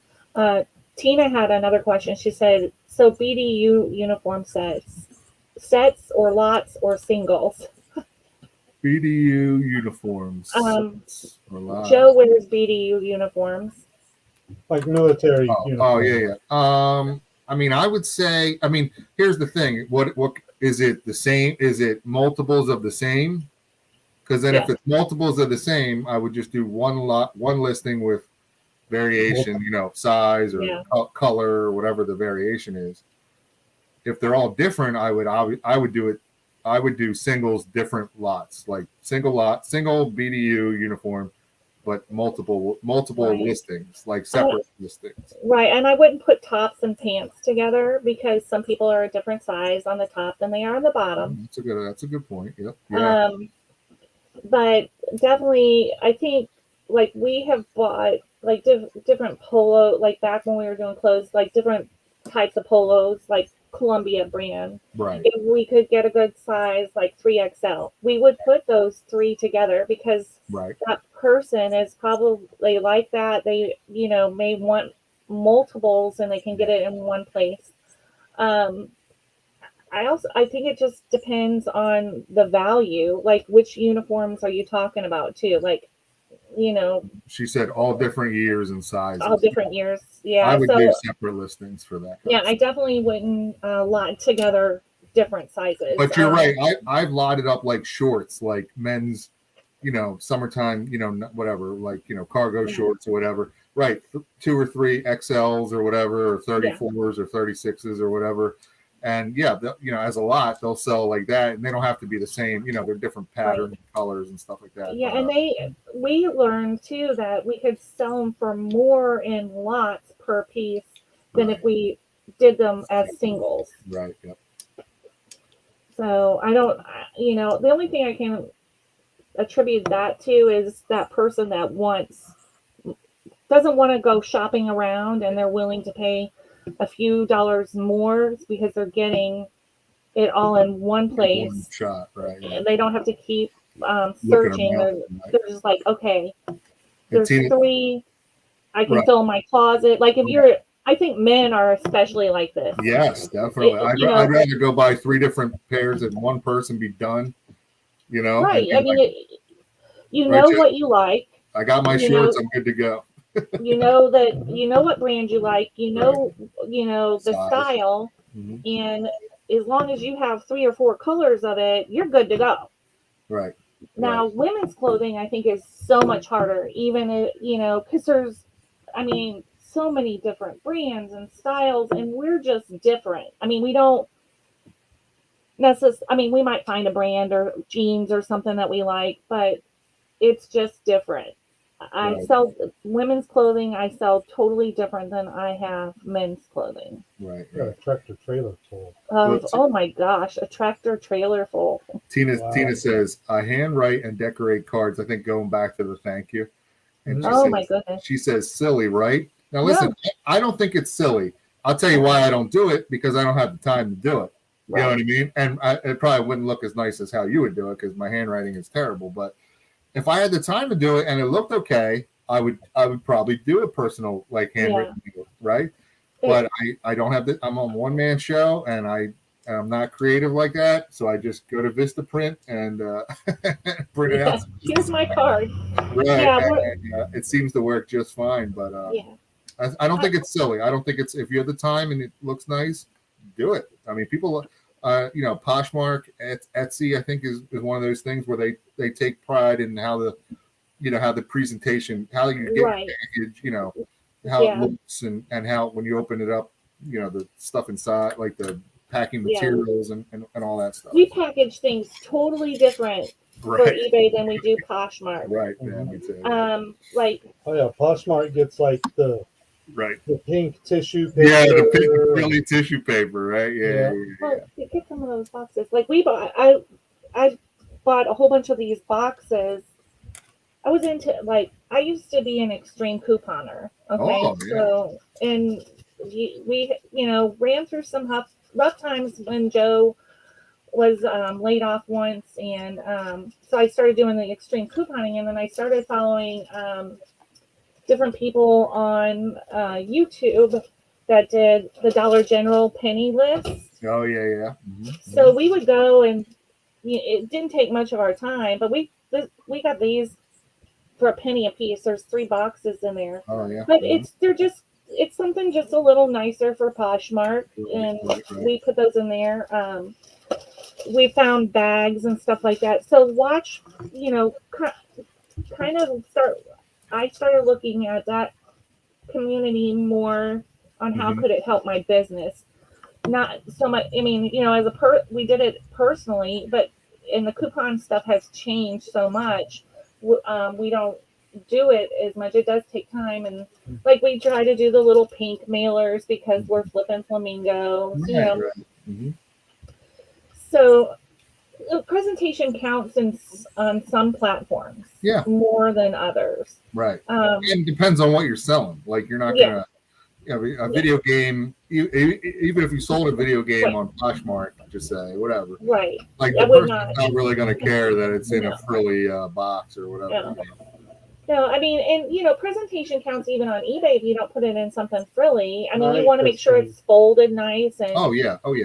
Mm-hmm. That kind of thing. We'll get you some pink tissue or something there, Christine. For Christine and Brian. And there's an example. Auction, we make sure that Joe makes sure that it's packed neatly, nicely for travel. More so than anything, especially whenever it's the big boxes that we send out.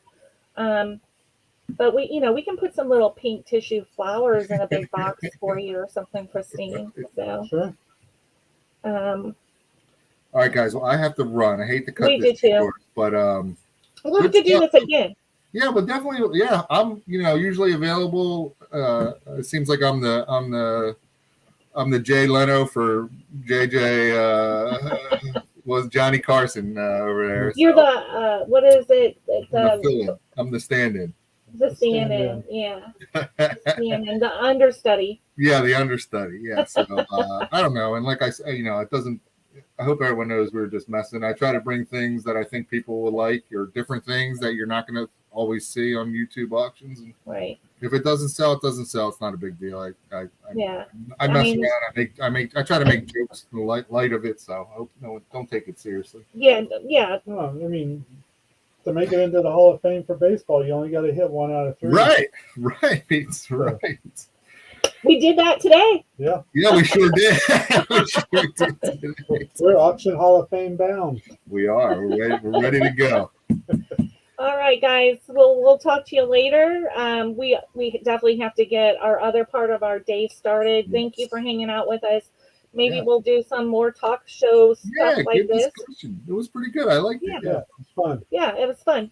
All right, guys. Well, we'll talk to you later. Bye. Bye. Thanks. Bye. How do I get the